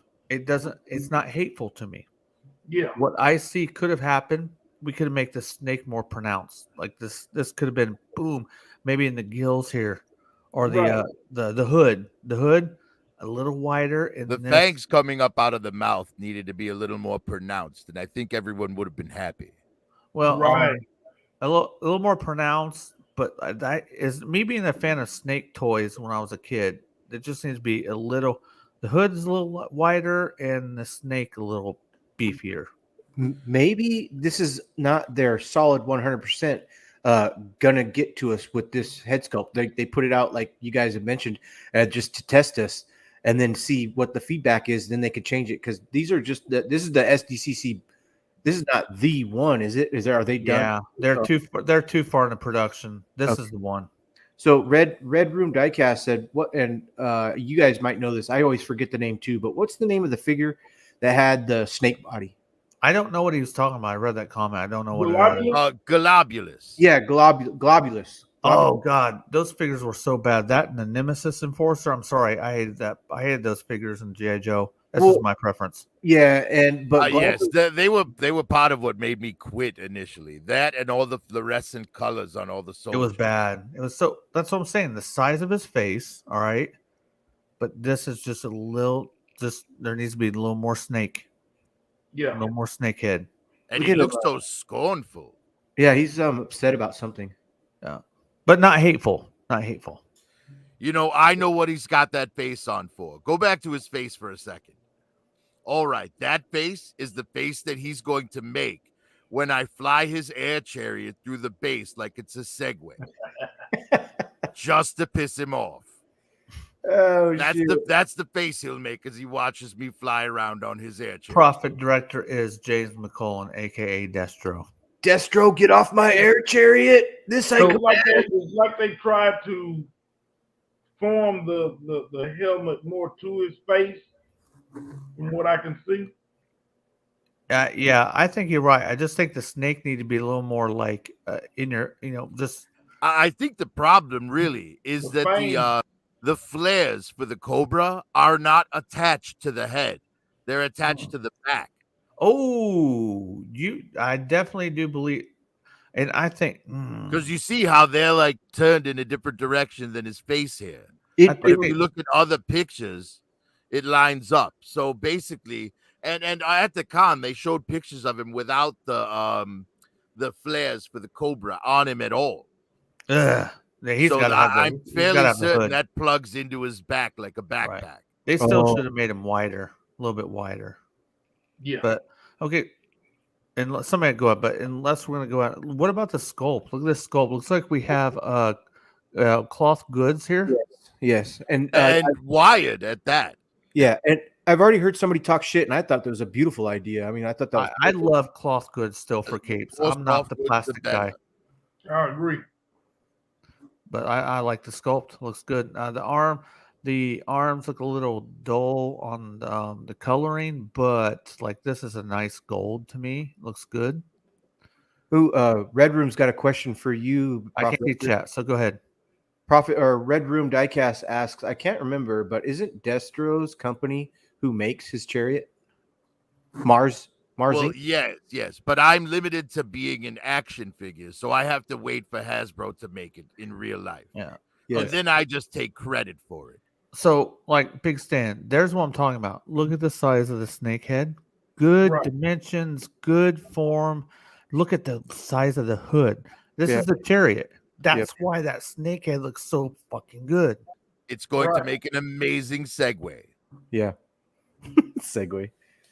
I like it. I was so happy to see that they put the chariot with that. I mean, they had to have. Imagine if they didn't, how many of us would just be shitting our pants going, they didn't make the chariot. And I don't know if you noticed, but his Cobra staff is far longer than Cobra Commander's. This is going to suck for me. He's already got a terrible inferiority complex.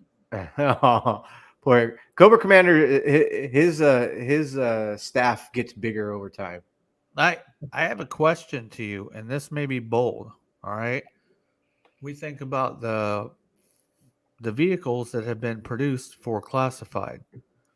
That fucking Chariot right there is the best vehicle they've fucking made to this point, hands down for me.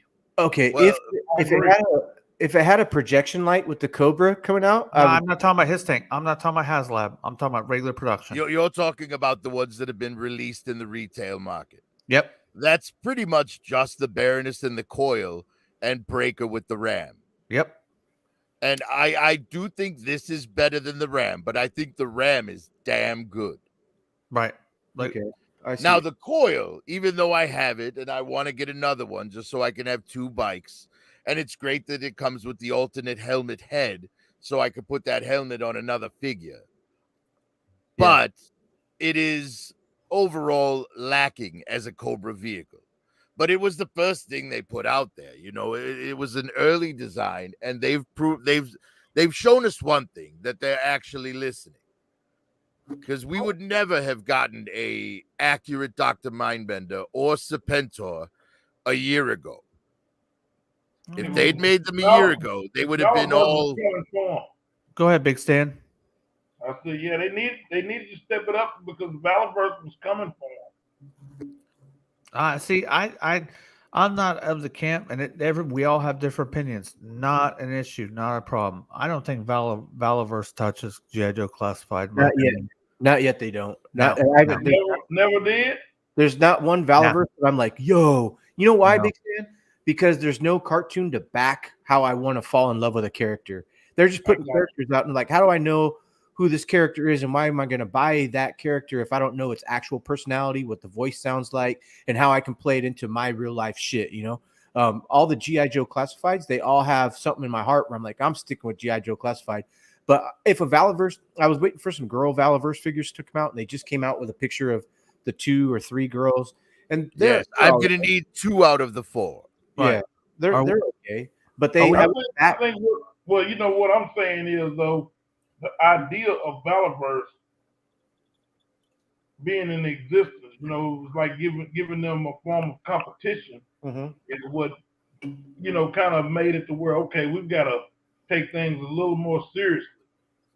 You know, the thing that G.I. Joe has over Valiverse, though, is that there are G.I. Joe collectors who want to keep it in box.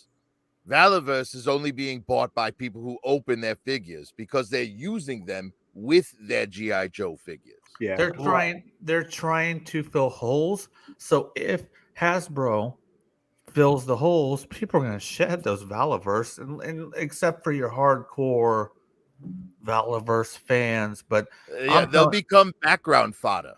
Yeah, they will. Or they'll get sold on secondary market because I'm sure a lot of these guys kept the packaging. Yeah, Marco's talking about there's no canon to back it up. I don't really like. That's his opinion. It's good. The figures don't jump out at me at all. They didn't. Yeah, for me, fuck a canon, but I do understand canon. Okay, I do understand some kind of story behind it. I am with that. I watch a show. I have a connection with it. I want figures. But for some reason, for Valiverse, I give a damn if there was a show about it or not. Even if there was a show, I wouldn't be into it. That just they didn't connect with me on a visual level.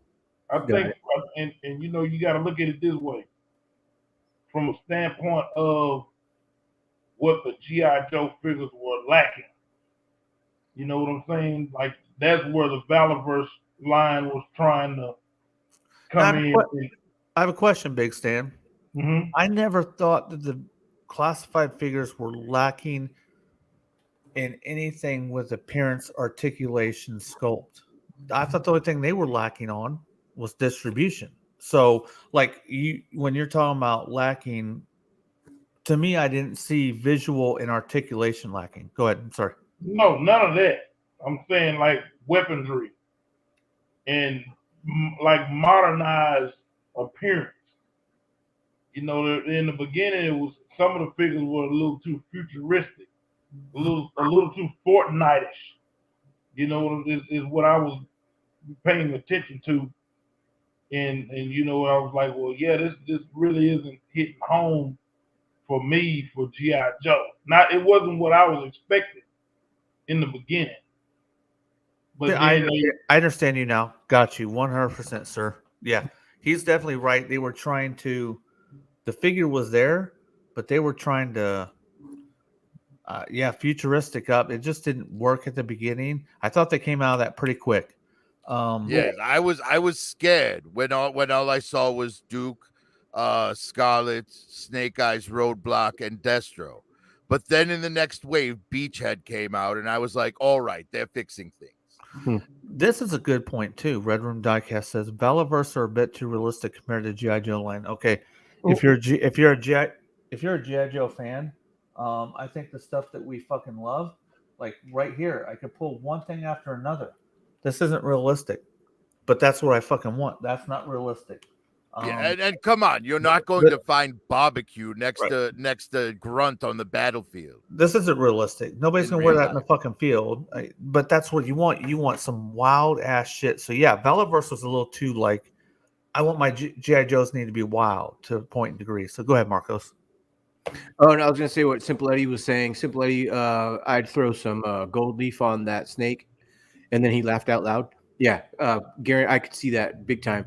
And then Red Room Diecast, what you have on right now, the first thing to combat that comment is, you know what I really threw me off about Valaverse was that fucking B guy, the Hornet guy, the fucking one with the wings. Actually, that was one of the ones I thought was cool. Okay, that then good on you. I 100%. But I saw that. But I have to admit, when I saw them as something I could add to an AIM army from Marvel. Okay. Because they were all black and yellow, you know, and AIM would use that sort of technology to make flying troops. Yeah. Sorry to interrupt. No, you're good. But that was the key thing that blew Valaverse. I was like, I'm fuck Valaverse. There was no connection. There's no connection for me. Right. One that they redeemed themselves in my head is the redheaded guy with the red beard with the fucking sunglasses that just came out. He looks damn good, and he looks exactly what Red Room Diecast is saying about realistic. That dude looked like he jumped out of the fucking the Iraqi war and shit. He looks good. I've seen a couple movies where I was like, hey, that guy looks like the Valaverse kid. G.I. Joe just had this.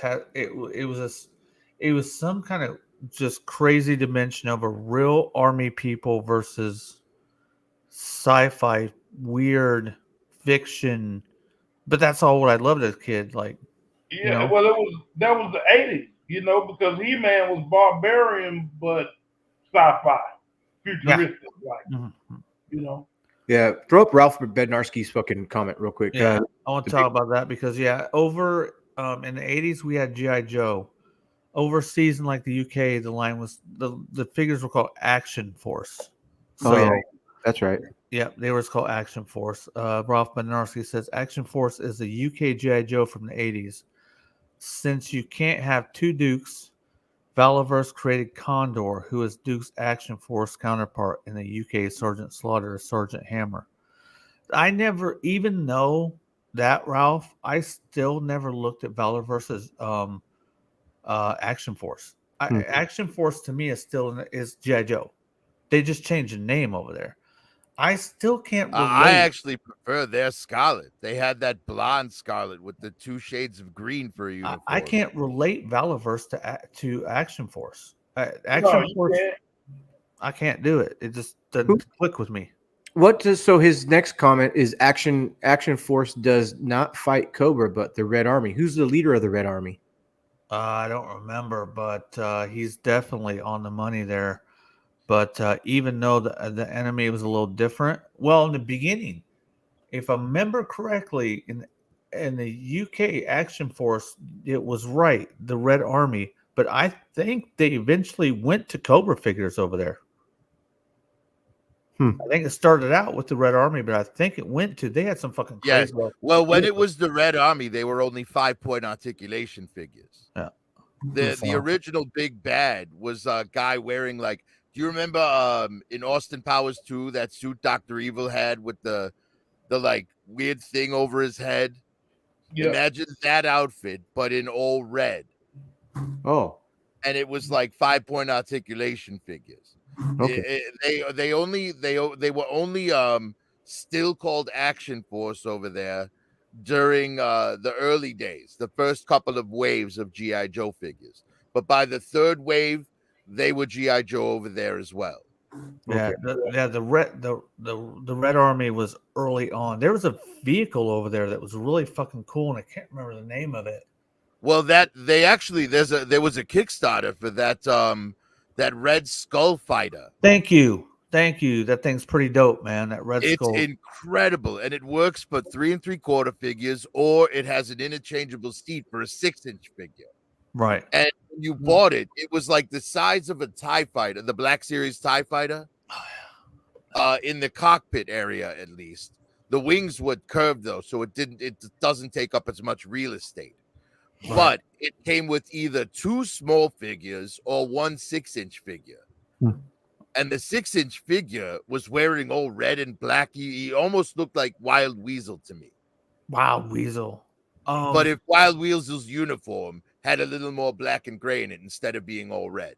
But that's what it reminded me of. Big Stan, you said you got to go around 11:30, and we have surpassed that. So I don't know how much further you want to go.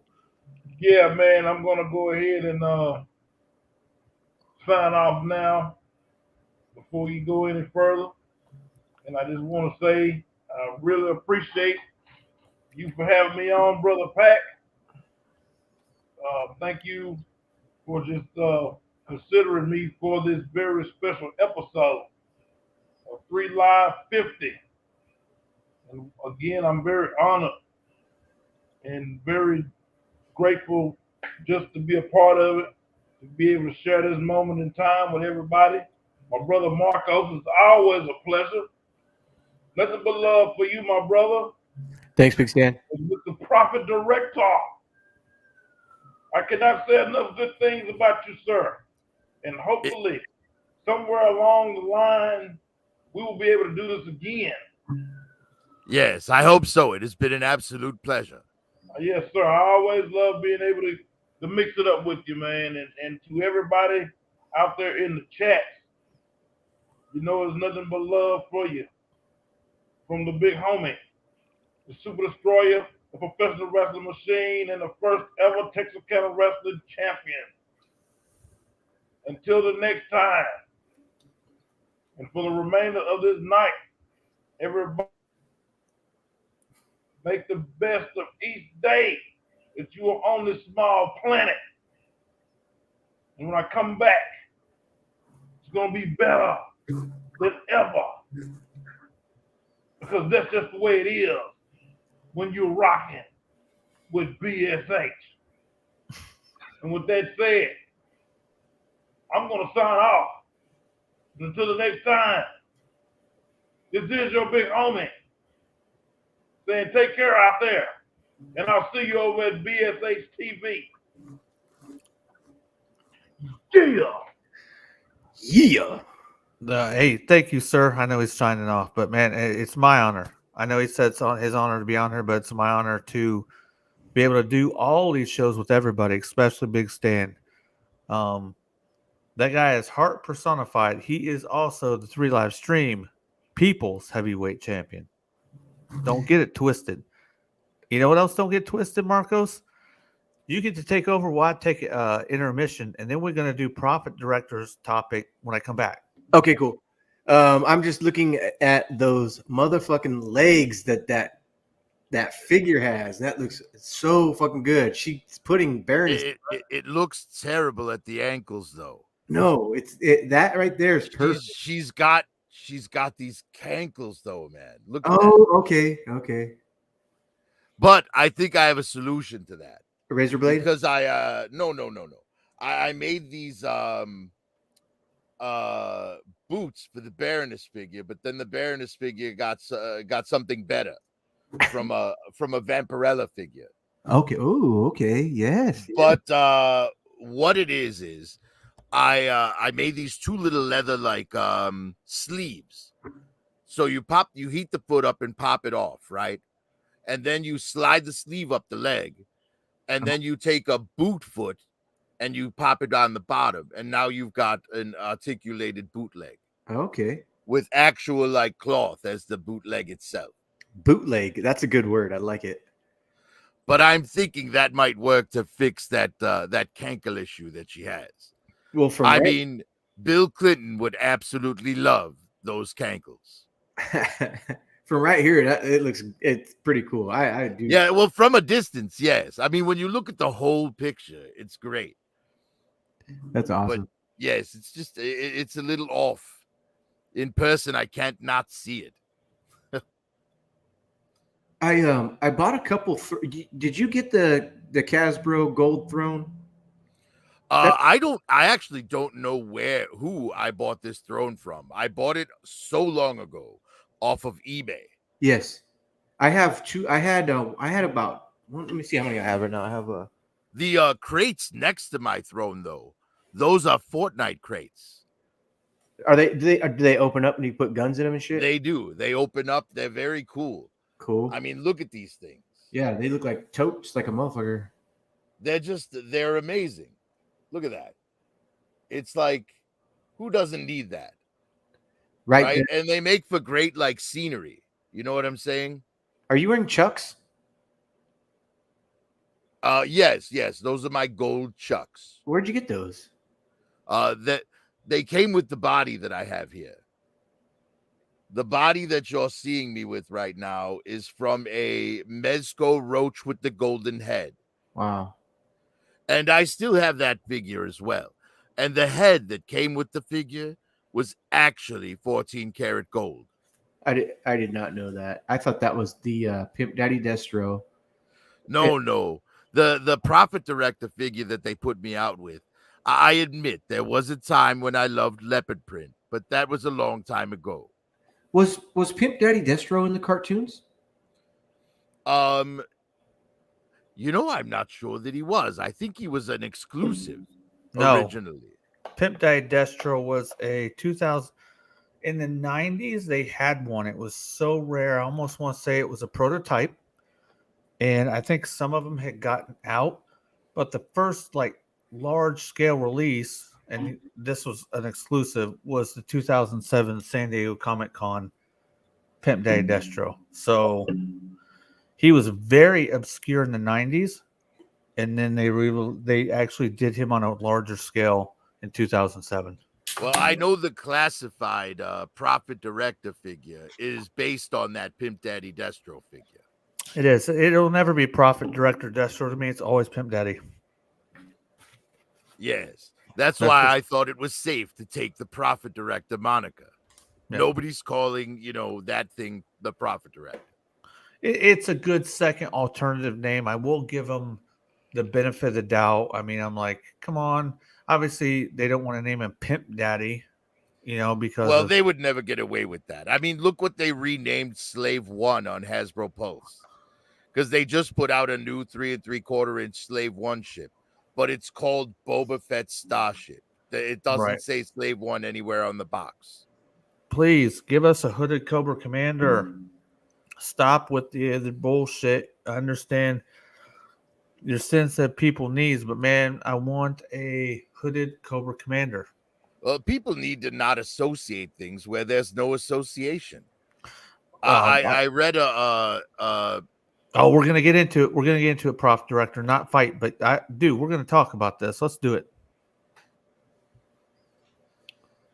Yes, I'm just saying that somebody wrote a review for an Airbnb, and they gave them 1 star because there was a cotton field out back, and that made them uncomfortable.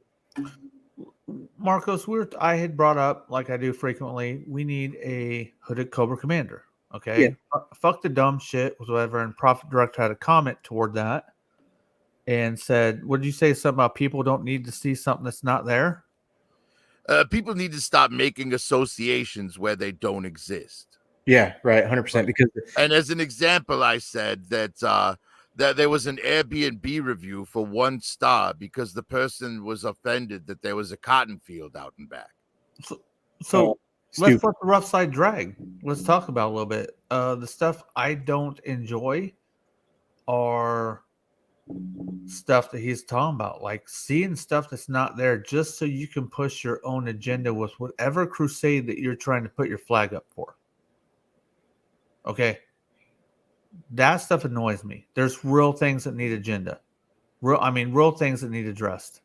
Putting your flag up with your personal crusade that has nothing to do with the benefit of anybody but what you said it is, that shit annoys me, man. Well, shout out to Renegade Biker. Renegade Biker actually worked on or was working on the flagships and shit. He was one of the guys that would use the lights when the jets would come land down and shit. He's into that military-esque fucking life. He's our age now, but his the starting of his videos that he puts out. So Renegade Biker, thank you for your service for one. As far as the hooded Cobra, like never, even when I was a kid, did anybody say anything about that. And I when they brought it up now, I was like, what? That the hoods are way different. They're not white and conical shape. They're fucking the guy got fucking destroyed on his face, and the first thing he could grab was a fucking towel that he could put over his head and put 2 eye holes in it so that he could fucking still function as a commander without his face being so grotesque and fucking, he was like probably not embarrassed of his face, but he understood the fact that his face was going through some fucking major fucking changes, that he was like, okay, people can't handle this hood time, until they made him his fucking helmet with the chrome face, which is beautiful as well. But that hood has no, I don't get that. Never did. And it's sad that people even said that. But Hasbro, I think somebody was saying something on somewhere that they didn't throw it out of the fucking window and say, we'll never do it. They say it's still on the table. It might be done to get a hood. But at the same time, Hasbro said they'd never make Slave Leia or Ula. I think they're talking out the side of their mouth, Marcos, because I think there was media around 2012, a little thereafter, that said that they would not produce them anymore. Somebody had, I don't remember if it was a movie director or what. I don't remember what it was exactly, but they were told specifically, no, Hooded Cobra Commander will not be done anymore. Maybe that guy's fired. Yeah, maybe he is fired. Hope he's fired. Hey, fuck that guy. Hey, you're fired, bro. I have no at the end of the day, if there's enough demand for it, they'll change their mind. I mean, trust me, their moral compass comes far behind their bank account. No, the Rob Prop director I knew exactly where he was heading, dude. Nothing trumps this. Nothing. Right. None of your personal views, none of your personal crusades, none of it trumps that. Yeah, it's the society that we live in today. But I can tell you, like, if I was trying to be bought off, it'd be really hard to buy me off if I was really strong about a fucking opinion that I had, and somebody's like, "No, change your views. Here's $1 million." I'm not in that position where anybody has done that with me, but I'm just saying I would hope that my integrity wouldn't fucking allow me to succumb to fucking this, Makes you Unfortunately, wonder. I can be bought off for about $350. They can buy the Mezco Roach with the golden head body and the Destro Prophet Director figure, and there you go. They'll have me. They'll have bought me. Let's put it out there. Prophet Director says he could be bought off for about $350. Red Room Diecast says today people look for reasons to be, I think I should say offended. It says offered. It's today's mentality. Truth be damned. Go ahead, Marcos. Yeah, Twitter rage trumps money pack. But yeah, shout out Prophet. You have a special place in Valhalla for 6-inch. The 6-inch Valhalla. I'm very happy. Honestly, I think my end is going to come on the 4th of July some year. Some nasty kid's going to get a hold of me and an M80, and then it's going to be over. Hey, you know what? We'll have your back. We'll have your back. It's be the kid from Toy Story, Sid. Yeah. What's a Sid? Sid. Sid's in every one of my nightmares. So for you people who don't know, Prophet Director is the guy on the screen. He is the guy. That's the guy who's talking. He is. Yes, and standing next to me here is my assistant, Pepper Potts. After Iron Man was killed in Avengers Endgame, she needed work, so I hired her. Hot pepper pots too at that. Hot pepper pots with her legs. Look at those legs for days. Dude, it's funny. Marcos, we don't talk about politics and religion here, but every now and then I'll tell Marcos, I'm like, hey man, what about talking about this? And he's like, no. He cuts me out. He says no. Too many of our friends are across. Excuse me. Too many of our friends in the community are across the board on what, like, politics wise. Well, you know what, Marcos? Maybe we just all need to learn to have talks and respect each other. Because if I can have a talk with you or whoever I'm talking to, and I don't get upset, and you have a different view, that means I respect you. If a motherfucker's gonna get mad at your view, there's a level of not respect. It's just what it is. True. But I would rather talk about toys than politics all day long. Politics is just a divisionary fucking thing that they put out for us. At the end of the day, I think the most important thing in any conversation is having an open mind and being willing to speak gently.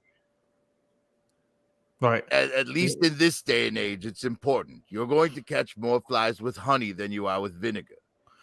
I don't think there's a big problem. I like a lot of our shows. Everybody's pretty respectful. Hold on. Yeah, shut your mouth out there. Some bitches with your car alarms. All right. So, Marco, this next topic comes to us from our guest, the Prophet Director. Go ahead, Prophet Director. All right. Well, this is what I was thinking, because San Diego Comic-Con just passed. And they had all of these different panels. Marvel had a panel. DC had a panel. The Boys had a panel. All of these different shows and movies had panels, and they all showed new trailers. So I was wondering if you guys had seen the trailers, and if so, which of those trailers made you actually want to see the movie? Okay, so can we pose that question to chat? The question that I had. What are your favorite trailers that you saw, along with the question that Prophet Director said? So if you could put that in the chat, let us know. Go ahead, Marcos. What's the exact question? Just name your top 3 trailers, and tell us, like, if they were going to, if they made you want to watch the movie or see the show, if it was a trailer for a show. Well, give me 3 trailers. What do you? Because I don't think I'm on. All right. Well, for example, you know what? I'll just go first. How's that? There we go. Perfect. Yeah. All right. So for me, I thoroughly enjoyed the Black Adam trailer. Oh, okay. I think that definitely made me want to see the movie more. A little bit more of Dr. Fate shown in it. Some other characters that weren't in the last trailer. But yes, I mean, The Rock as the Black Adam seems like a good move to me. Next, I would say She-Hulk, the trailer for the She-Hulk show on Disney Plus. That show looks like it's going to be downright amazing. She-Hulk looks great in it. We're going to get to see Tim Roth as the Abomination again. Naturally, the Hulk is in most of the show with her. And, Daredevil is going to show up. Charlie Cox gets to be Daredevil again in this, from the Netflix series. Okay. So it's basically tying the Netflix Daredevil show to the actual MCU. And then finally, the one that has me the most excited is the Black Panther Wakanda Forever, because they show us we're getting Atlantis. We're getting Namor and Atlantis. And it looks like they're doing a very respectful job of dealing with Chadwick Boseman's death. Wow. Okay. So I thought that the Black Adam looked damn good. And the Hulk, the She-Hulk, is going to be something that I just wanted because I love Hulk. And I've got a couple She-Hulk figures, and I think they look really good. And I think they chose the right girl for her face sculpt. She's very pretty. They didn't do the buffness where she's all Hulk fucking smash big buff girl, but I think She-Hulk to be a lawyer with a sleek ass fucking mini skirt and look good. That's perfect. So I'm in for that movie. The Wakanda movie, I didn't get on board with that. I'd never been a like a Black Panther fan. I don't know. I never saw a comic and all the way up until now. And I was like, who's Black Panther? I never even knew a Black Panther. And then, which is fine, but he came into the Avengers a little bit in one movie, I think. His first appearance was in Captain America: Civil War. He was on Team Iron Man. Okay, and he was Team Iron Man. Okay, so there's a point for him because I'm Team Iron Man as well. But anyway, but those three movies, if you're capping those ones, what other movies were there that I might have a fucking opinion on? They had a trailer for the new Lord of the Rings show starring Matthew, the 11th Doctor. Okay. Matt Smith, is it? I think Matt Smith. Yes. They showed the new trailer for the Lord of the Rings. They showed a Teen Wolf live action movie. Oh shit.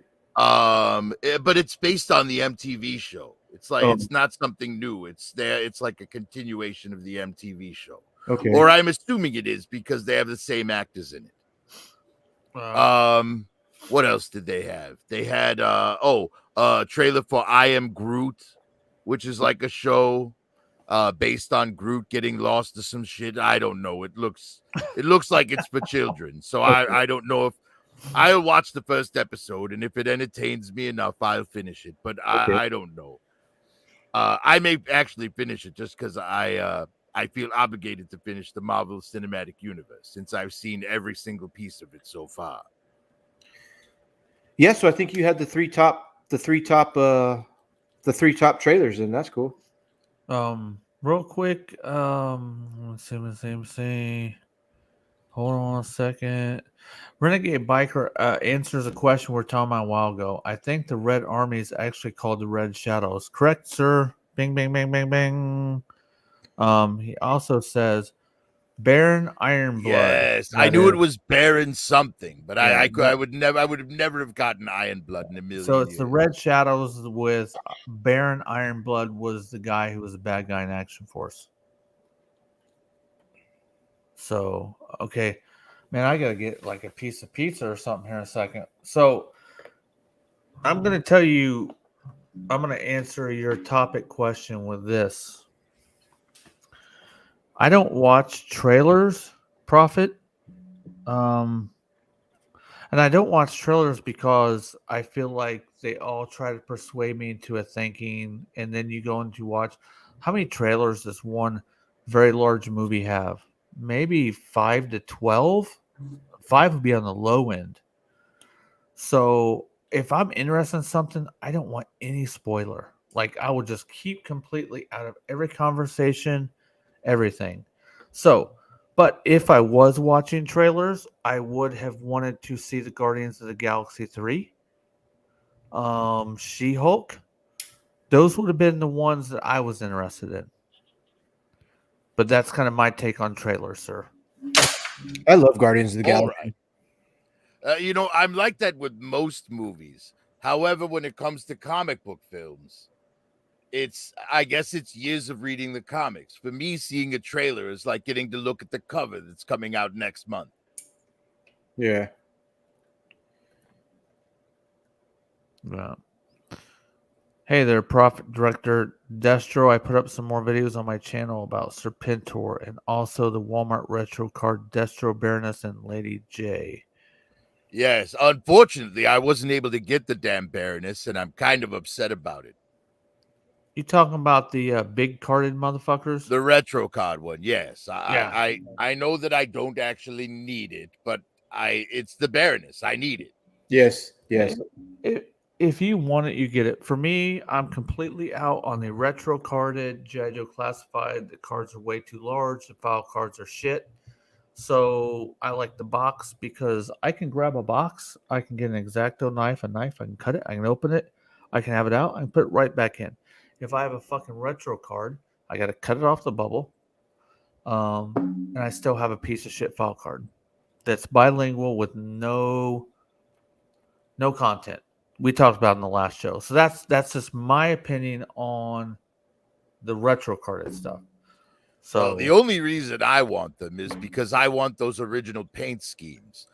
See, the thing is, I had the old gung ho standing up next to barbecue and spirit, and I'm like, it's not right. I need the retro card one to stand next to these guys. It's the same thing for Lady J. She's almost perfect, but the shade of green is just going to match the O-ring. Right. The Baroness I need for different reasons. But I've got the Gung Ho and the Destro on the way to my house now, and I'm sure they will arrive with the packages in terrible condition. Yeah. So I'm going to ask you, I got to get a little food because it's that time of night. I'm going to ask you a question. I'll be able to hear you while I'm gone. Can you educate me on, other than the stuff that I don't like about them, can you educate me on the retro carded figures? So when I listen to you, you're like, look, these figures are redecoed. And I haven't kept up on them. As soon as I heard they were retro card and they were going to be, I just kind of put them on my head. But you're telling me that they're redecoed. They're a little different. Well, yes. I mean, if you look at the first Gung Ho they released and you compare it to the retro card Gung Ho, even the tattoo on his chest is different. He's got a different hat that suits him. He's got a different vest. His weapons are different. His weapons are larger mock-ups of his original weapons. That grenade launcher. His backpack looks like the original. Does the tattoo look like the toy? The tattoo is a enlarged version of the one that was on the original Gung Ho. Roundhead K2000 put up some pretty good pictures where you get a close up of what it looks like, and so did Cobra Viper. Cobra Viper did as well. I think that Gung Ho looks really good, but the retro card tattoo is way different than the one in the cartoon. Well, in the cartoon, they were lazy. But it's like a more detailed, larger version of the one that was on the original figure. Mm.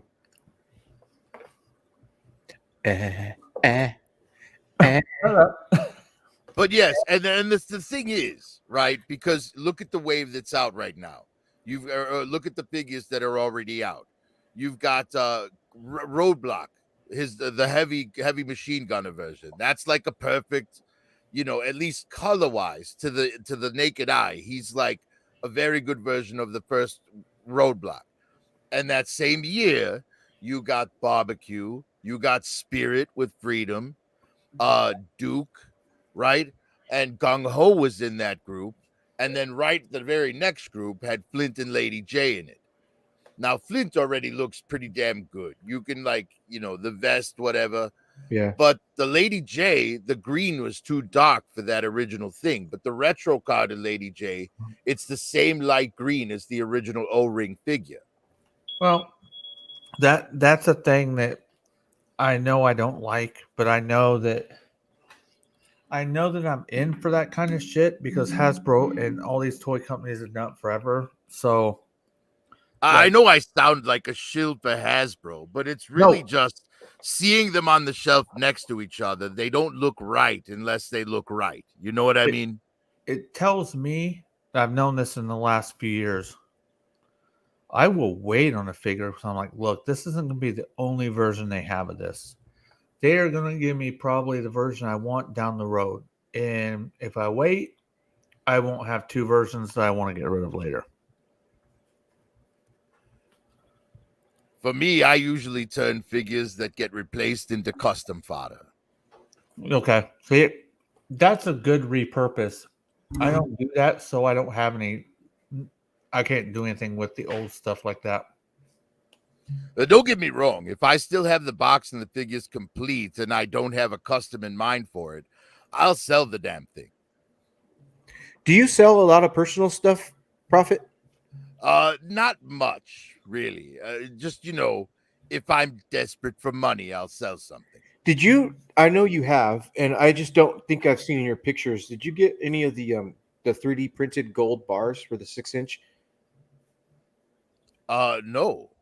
You've seen them, yeah? I have seen them, yes. Okay. And I did actually get some 3D printed Beskar ingots. Some 3D printed what? Beskar ingots from Star Wars. Oh. You know, the silver bricks with the Imperial logo imprinted on them. I'm looking on my phone real quick because there's a picture of those 3D gold bars, and I thought it was really slick. And Yes, I saw actually. There's somebody on Etsy, and what they have is they have like a cage, right? It's like a whole like prison cell cage, and it comes with 2 tables, 2 pyramid stacks of gold, a bunch of loose gold bars. It was only like $50. It's definitely something that I'm going to buy once I'm done paying for this damn his tank. But cool. yes, those 3D printed gold bars look incredible, and I definitely want them. I think the gold is from a 3D print. There's some really good gold, and I know I've mentioned it already, but the Hasbro's fucking 3D printed gold throne looks fucking amazing. It's so shiny. Looks fucking cool.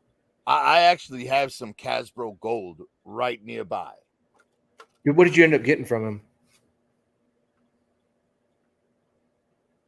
Oh, okay, the fenders, that looks good. The steering wheel, damn. Did you ask for that blend of colors? I did. That's perfect. Why did you ask for that blend of colors? It's dope. Well, it's black and gold, and Yeah. you know, black and gold, you know, it's kind of my thing. Yes. That's trick. I like it. Oh, that's what we. Yeah, so I got that from Kaz. And I plan on getting a his tank from him as well. Shout out, Kaz. Shout out, Kaz. What'd you do with the headlights there? What's up with that? That's how they came. I haven't done anything to this thing yet. Wow. I am going to do stuff to it, but I have like there's going to be a running thing with Kaz and Bruce as characters in my show. Yes. That work on this Jeep as mechanics. Perfect. And as I modify it over time, it'll have been them working on it in the videos. That fucking Jeep looks tight. What's pretty damn good? What's the name of it? It's the Cobra Stinger. But on the regular version, the top, the doors, and the fenders are all gray. When I see that, I know it's a Stinger, but to me, with the gold on it, I don't see the Stinger. I know it's a Stinger, but I feel like it has to think about it. Sometimes they would change a vehicle and just like colors. So to me, that's a very different vehicle. Yes, well, it's meant to be Destro's personal Stinger. Right, mission achieved. I'll put 415s in that motherfucker and bump that shit, cruise it down the fucking avenue. You know, I've actually been filming because my drive to work when I do days in at the Joliet store, it's about an hour each way. So what I did was I put a GoPro in my windshield one day, in the right window another day, in the left window another day, all to use as green screen footage for a video while Destro's driving. Good job. That's fucking dope. Good idea. Yes, it's going to be fun. Whoa. Almost You're going to get to hear me complain about other drivers on the road. Talking about your video? Yes. Damn, man. As you can see, we're not used to doing one on Saturday night. We are out of our wheelhouse. But we wanted to have Big Stan on tonight, so we need to do Saturday night this week. So I might have just ran out of talent. I might have ran out of talent a long time ago. So what am I talking about? But well, the trick is, even if you did run out of talent, you never admit that out loud. You know what? If I say it, I'll just come back harder on the next one. So Man, it's been a long day. I've been up since 5:30 in the morning. Long day. Yes, I had to work today as well, but fortunately for me, I absolutely love my job. What was I gonna say? You were to say gay. Did you say gay? All the gay. Is Marco, is that the amazing Yamaguchi Harley Quinn? Yes, and I saw the amazing Yamaguchi with her blue and blonde hair, and I wanted to get her, but I like this. Oh one. no, I like this one. This is the one that I own. She's cute. Yeah. Yes, and I love the articulated eyes. Yeah. So the amazing Yamaguchi is really cool. I have about 9 of them, and I chose Wolverine, Optimus Prime, Psylocke, Spider-Man, Spider-Gwen. This one here, I only have 6 of them, but amazing Yamaguchi is fun to play with. But you gotta know there. I got Deadpool, but I ended up giving Deadpool away because I knew a really good stop motion guy. Shout out fucking his name Pack. He was on 3 live stream 10, 11, or 12. G.I. Joe. What's Corbin Lang. Corbin Lang. I'm sorry, Corbin Lang.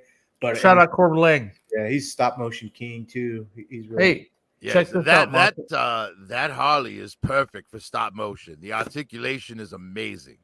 Yeah, check this out, Marcos. Her little faces. I mean, she's got articulation in her thighs that allows her to cross her legs. Yeah, find another figure that can do that. She's so cute. I love her. I got a bunch of these from Rick today too. They're in these they're sets like this. But I figured I'd show you since you had that out. Oh yeah. So and I've never had one of those. I have 2 of the animated Batman Harley Quinn figures, but they're so skinny too. She's so skinny in the animated Batman. Well, no, this is a 3 3/4 inch figure. Oh wow, she's little too. Yeah. So that's why she's so narrow like that. But a lot of people, do you guys realize that Harley Quinn never existed in the Batman universe till the animated series in the 90s? Yeah, she's a Bruce Timm and Paul Dini creation. You would think as epic as she is, she's been around since, like, you know what I mean? I never. Oh, took a spill. I never knew of Harley Quinn until fucking Suicide Squad. I was like, have you watched the animated series, Marcos? With her, yeah, I did before the Suicide. Okay, so I take that back. I did watch some of the animated series. You're right. But I want to say I watched animated series after Suicide Squad. I'm pretty sure Harley Quinn to me is Margot Robbie, and then to see the red and black suit was new to me. Look, already his just with a couple falls, he lost his he lost his ratchet ability. What? Or got sloppy over here, so maybe he just needs to sit in a fucking hot tub. Throw him on the ground again, maybe he'll get it back. He's dope. He's not fucking. Are you still watching the HBO Max Harley Quinn series? No, because remember I had to purchase it, and I was like, it's fucking bad. Hey, that HBO series Harley Quinn is dark. There's a lot of people blowing up, heads blowing up and shit. I'll just say this: that's not my Harley Quinn. I like it. I like it though. It's fine with me. It's not bad. It's not bad. It's just not my Harley Quinn.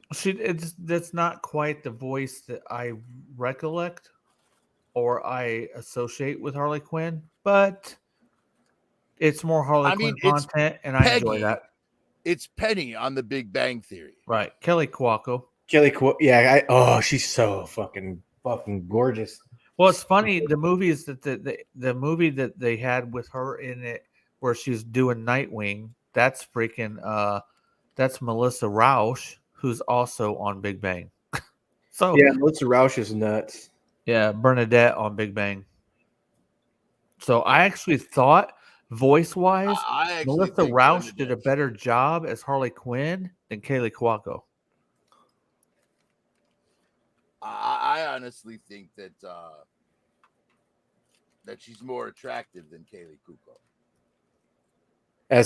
Hey, you can't argue with that. Short and stacked. Nothing wrong with that. Gorgeous. Did you just go, eh?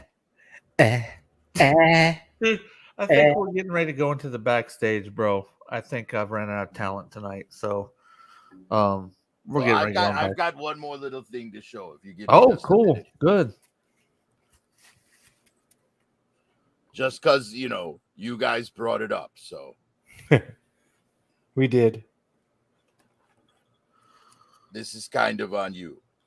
Just give me a minute here. Hey, that phrase, this is kind of on you. That's good. I might have to use that in the future.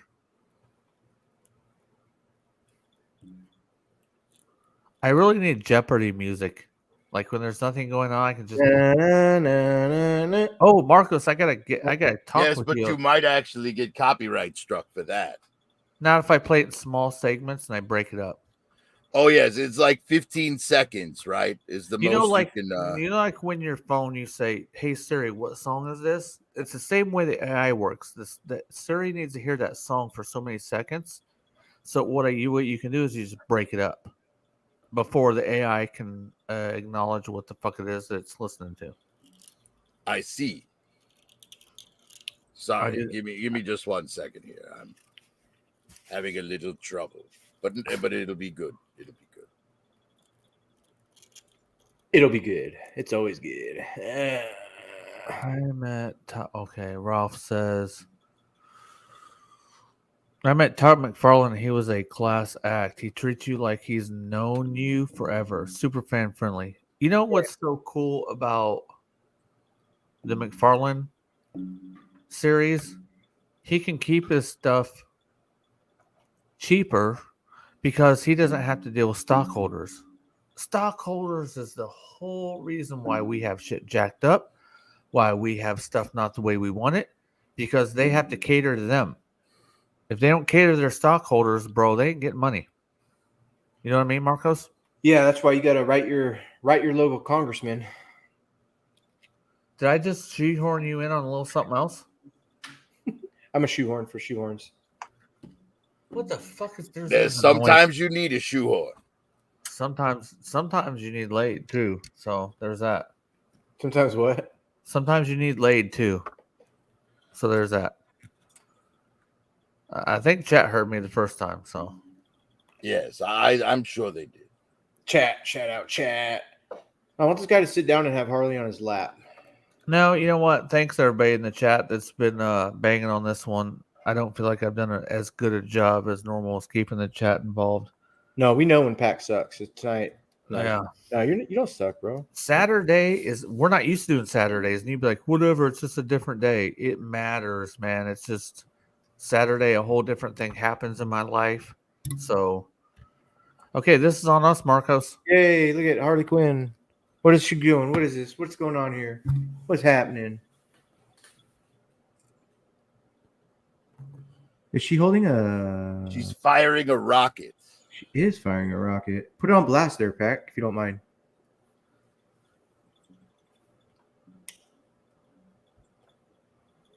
Look at her. Her pants look like they're real cloth.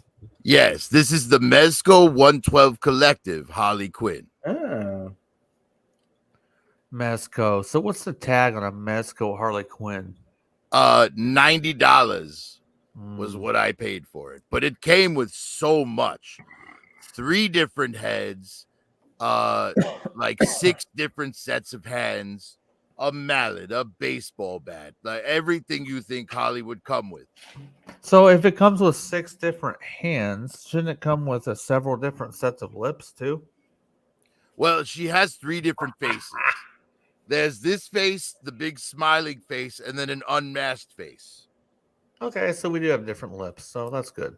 I don't think I have any Mezco. I don't have Mezco. Mezco's a little too pricey for me, and that's the price of a freaking robot to me. Mezco? Yes, I mean Mezcos are expensive, but you're not going to find anything that looks better on camera. Yeah, the Mezco. Oh my God. No, I do not. No, I do not. Simple Eddie. Simple Customs by Eddie. Fast Eddie. There you go. It's late. It's been a long day. Oh, Hellboy. Mesco's Hellboy looks good. Hellboy. Yes. I mean, that rocket effect there looks amazing, doesn't it? Wait. Okay, forgive me. I am just noticing now the smoke coming out and the rocket in the front. Dude, I can't see it there now. I couldn't see it before because of the contrast. Profit. Okay. That's there cool. we go. That came with that figure? Yes. That's amazing. That's a beautiful fucking dude. And now you just it, dude.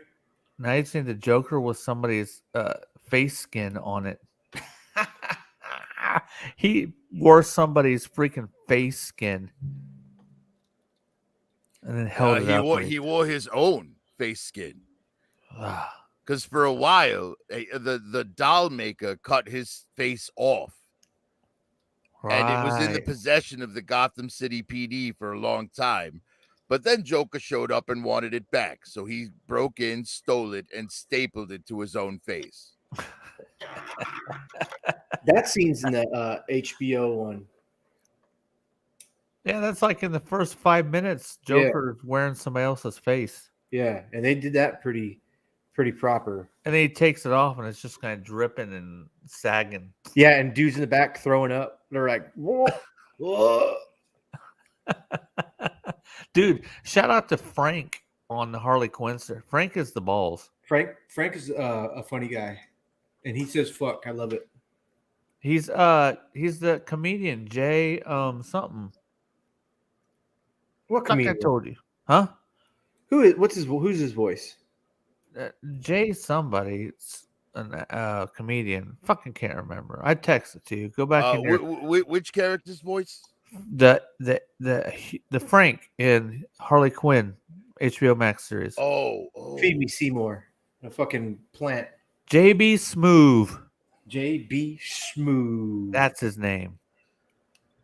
It just hit me out of nowhere. I have no idea why my mind connected it right now. Actually, this is kind of weird, but where I know JB Smooth from is Epic Rap Battles of History. Yeah. Oh, there's some good ones. There's some good fucking rap battles. MTV2, it came out. Oh, some of my absolute favorite. I think if I had to pick one favorite epic rap battle of history, it would probably be the Directors. No, I take that back. Stan Lee versus Jim Henson. I couldn't even remember half of them, but I know I never saw that one. Excuse me, you guys. Excuse you.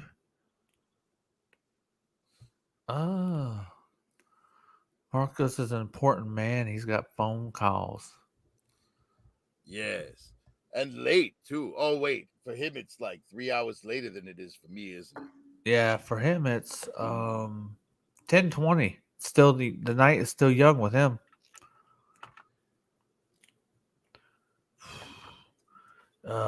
So here, check this out. I'll show you one little thing here. All right, so the rocket launcher itself.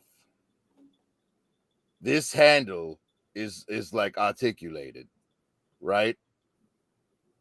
And then, oops. And then the back of it actually extends out. So even if you didn't want to put this on Harley, like with that rocket effect, you could pose this with Joe's like very easily as well. I don't know. I mean, it's actually military green already. I don't know about you, Prophet Director. I know a lot of people, their preferences with action figures has gone to 7-inch.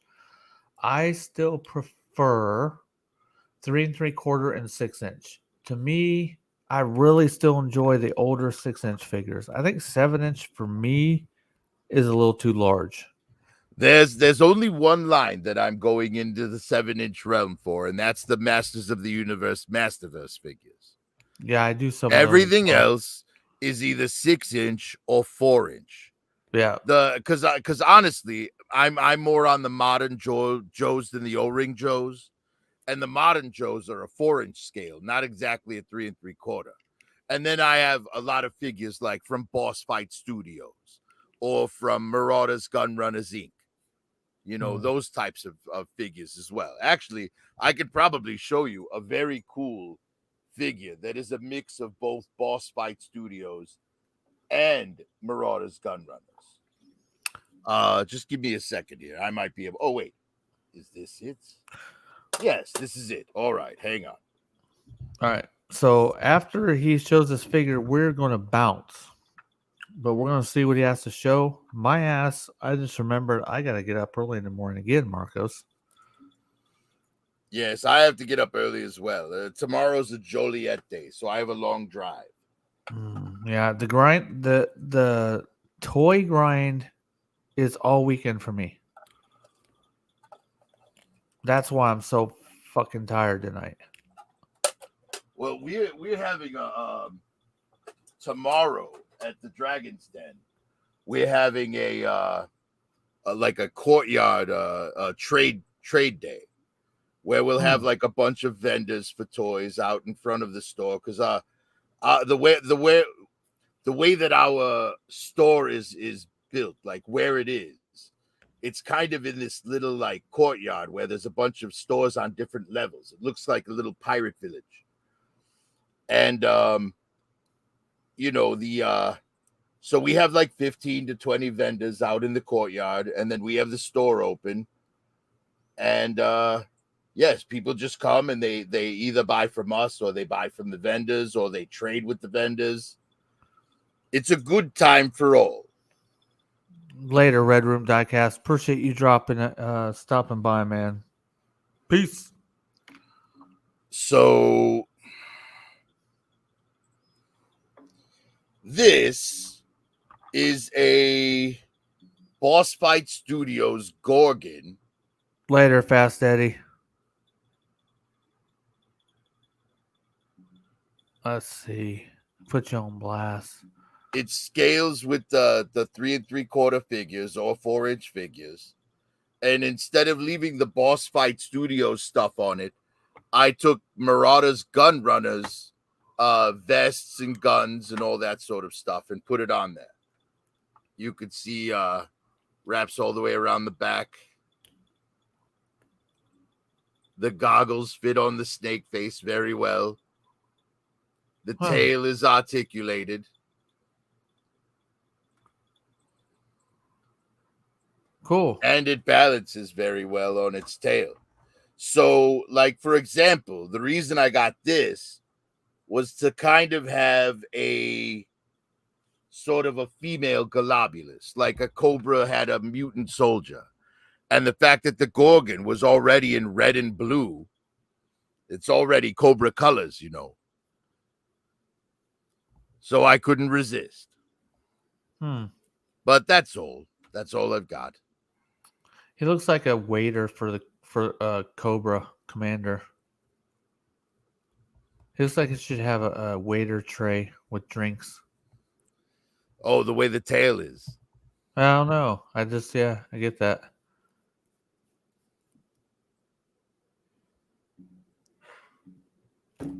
Pretty cool figure, though, especially for that smaller scale. Yeah, and with all that's being said tonight, I feel like Saturday's not my jam. Like Profit Director and I can't hear you, Marcos. You're muted. Damn, I was saying shit the whole time. Huh?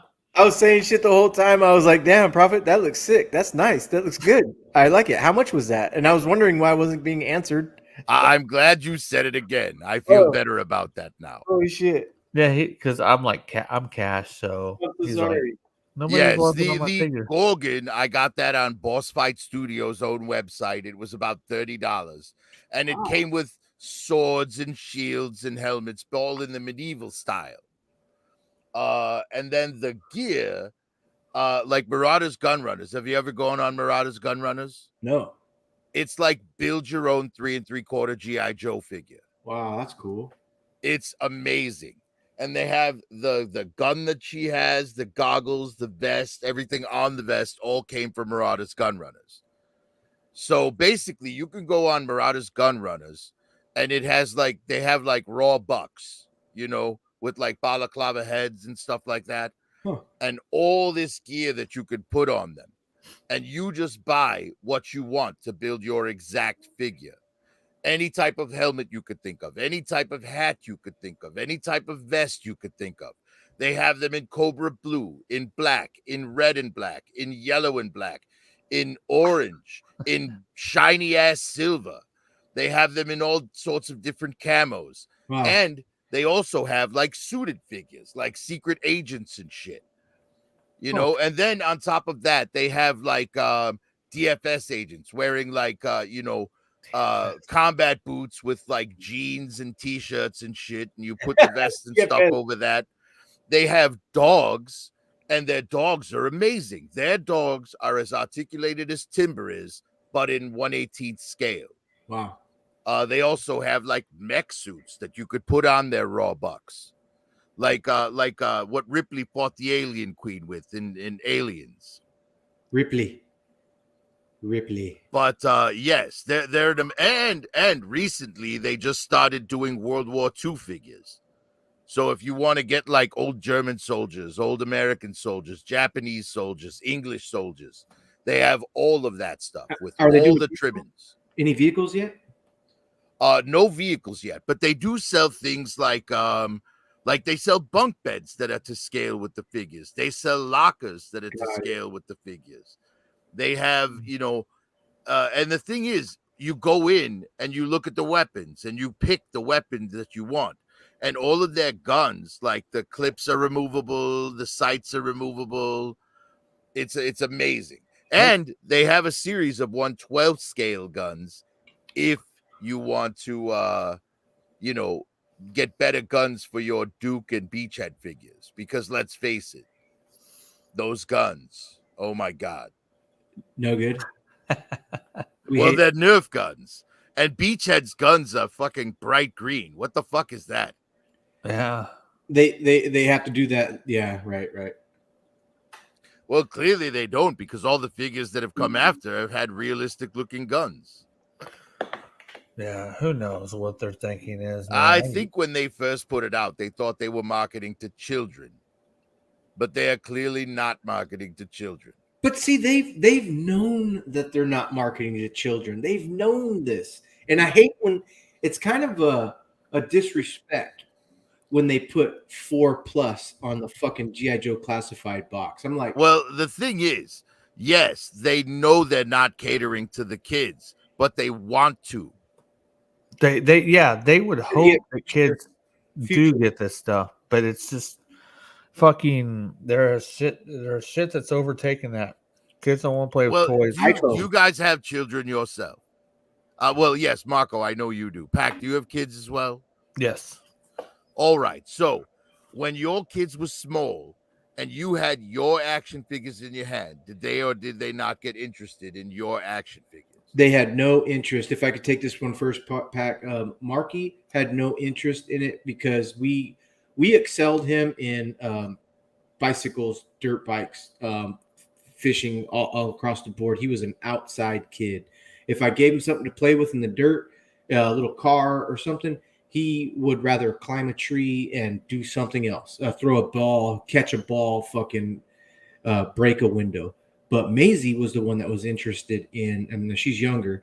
She was the one that was interested in, I actually in her room built her a fucking 4-foot by 8-foot shelving unit with little shelves that she can get all those little animals from Target, the whale, the giraffe, the lion, the turtle. And she had that whole fucking thing filled because every time we went to Target, she'd be like, can I get one of these? And she would grab it. Absolutely. Get it, baby. So Maisie was the more toy play. Marky was no toy play, but I used to try and get. So Marky is active and Maisie is tactile. She's tactile up here for sure. Yeah. Mm-hmm. But yeah, interesting that you say that with the having kids and giving them toys that you had when a kid. No, but I give them an iPhone and they're fucking happy because all their friends have iPhones, right? Yeah. But I wish it was backwards. My son, he had all the toys, but I think it was me handing them, getting them for him. But he was mainly want to go outside, mainly want to go on his bike ride to his friend's house. He did have some of them, but I'm like, now that I'm older, I realize I think that was more for me trying to get him to hoping that he would like the toys. Yeah. Because now he'll look at my stuff and be like, okay, it's cool. And even the stuff that he did have, there's no nostalgia to him. So that's how I know it didn't really click. Mm-hmm. There's no nostalgia because he likes trading cards. So Pokemon, Yu-Gi-Oh, or whatever it is. But yeah, none of that stuff resonated with him now. So Prophet, do you have kids? No, I don't. Well, in the storyline, I will. Okay, yeah. But that's like a Baron Zemo joke for later on, right? Because Baron has got her name somewhere, right? So in my storyline, she's married to Baron Zemo is her ex-husband, and she had a kid while she was with said ex-husband. Baroness? Yes, but the Baroness, but the kid was born with gold skin, so Zemo knows that she cheated on him with me, and he's actually my kid. Ah, yes. The gender reveal was oh man. But does the real person who controls me as an avatar have any children? No, he does not. Okay, cool. Ralph Bednarski, kids can't afford a current day Hasbro product, especially at $20 a figure. And yep, true. Ralph says it. Well, the problem with that is the people who are making the decisions on what the prices are doing it based on what they would spend on their kids, but they're all rich. $100 for a figure is nothing to those people. Yeah, Diamond says gender reveal in gold. Shit. That's crazy. The balloon pops. Hey, the balloon pops and all of gold. Well, no, the figure that's representing my son in the videos is the Midas figure from Fortnite, from when Jazzwares still had it. Prophet Director is just standing in the background with his gold. Hell yeah, dude. Man, it's time for me to bounce, fellas. I gotta go. All right. Yeah. Everybody in chat, thank you for coming in. You guys are awesome. Yes, thanks for having me. It's been fun. We're going to end on this comment with the gender reveal is gold.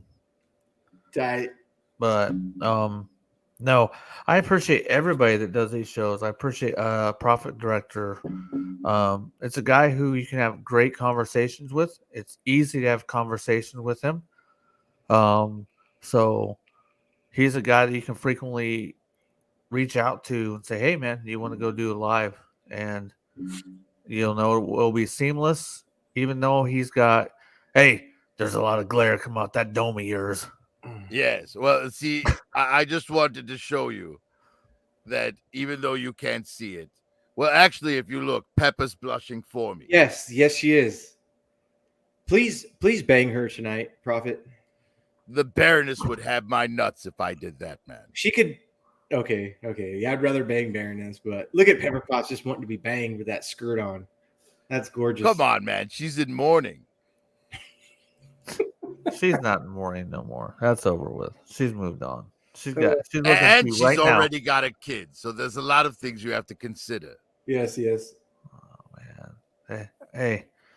With all that being said, with figures with short skirts and whether or not Destro's banging Pepper or Baroness tonight, we're gonna go ahead and get the fuck out. So bye, chat. Appreciate everybody stopping by, man. Especially big shout out to Big Stan, man. It was awesome being able to hang out with him again. Awesome to be able to hang out with Marcos. Never take any of this stuff for granted. I appreciate you, sir. And like I said, none of this would be possible without Marcos. So hit him up, bug him, send him all the messages, Instagram. All of our links is down in the description of the video. Mine, Marcos, Big Stan, Prophet Director. All our links are down there. Go check them out. Slam them. Hit them. And with that being said, we out. Sorry, Renegade Baker. Have a great night, guys.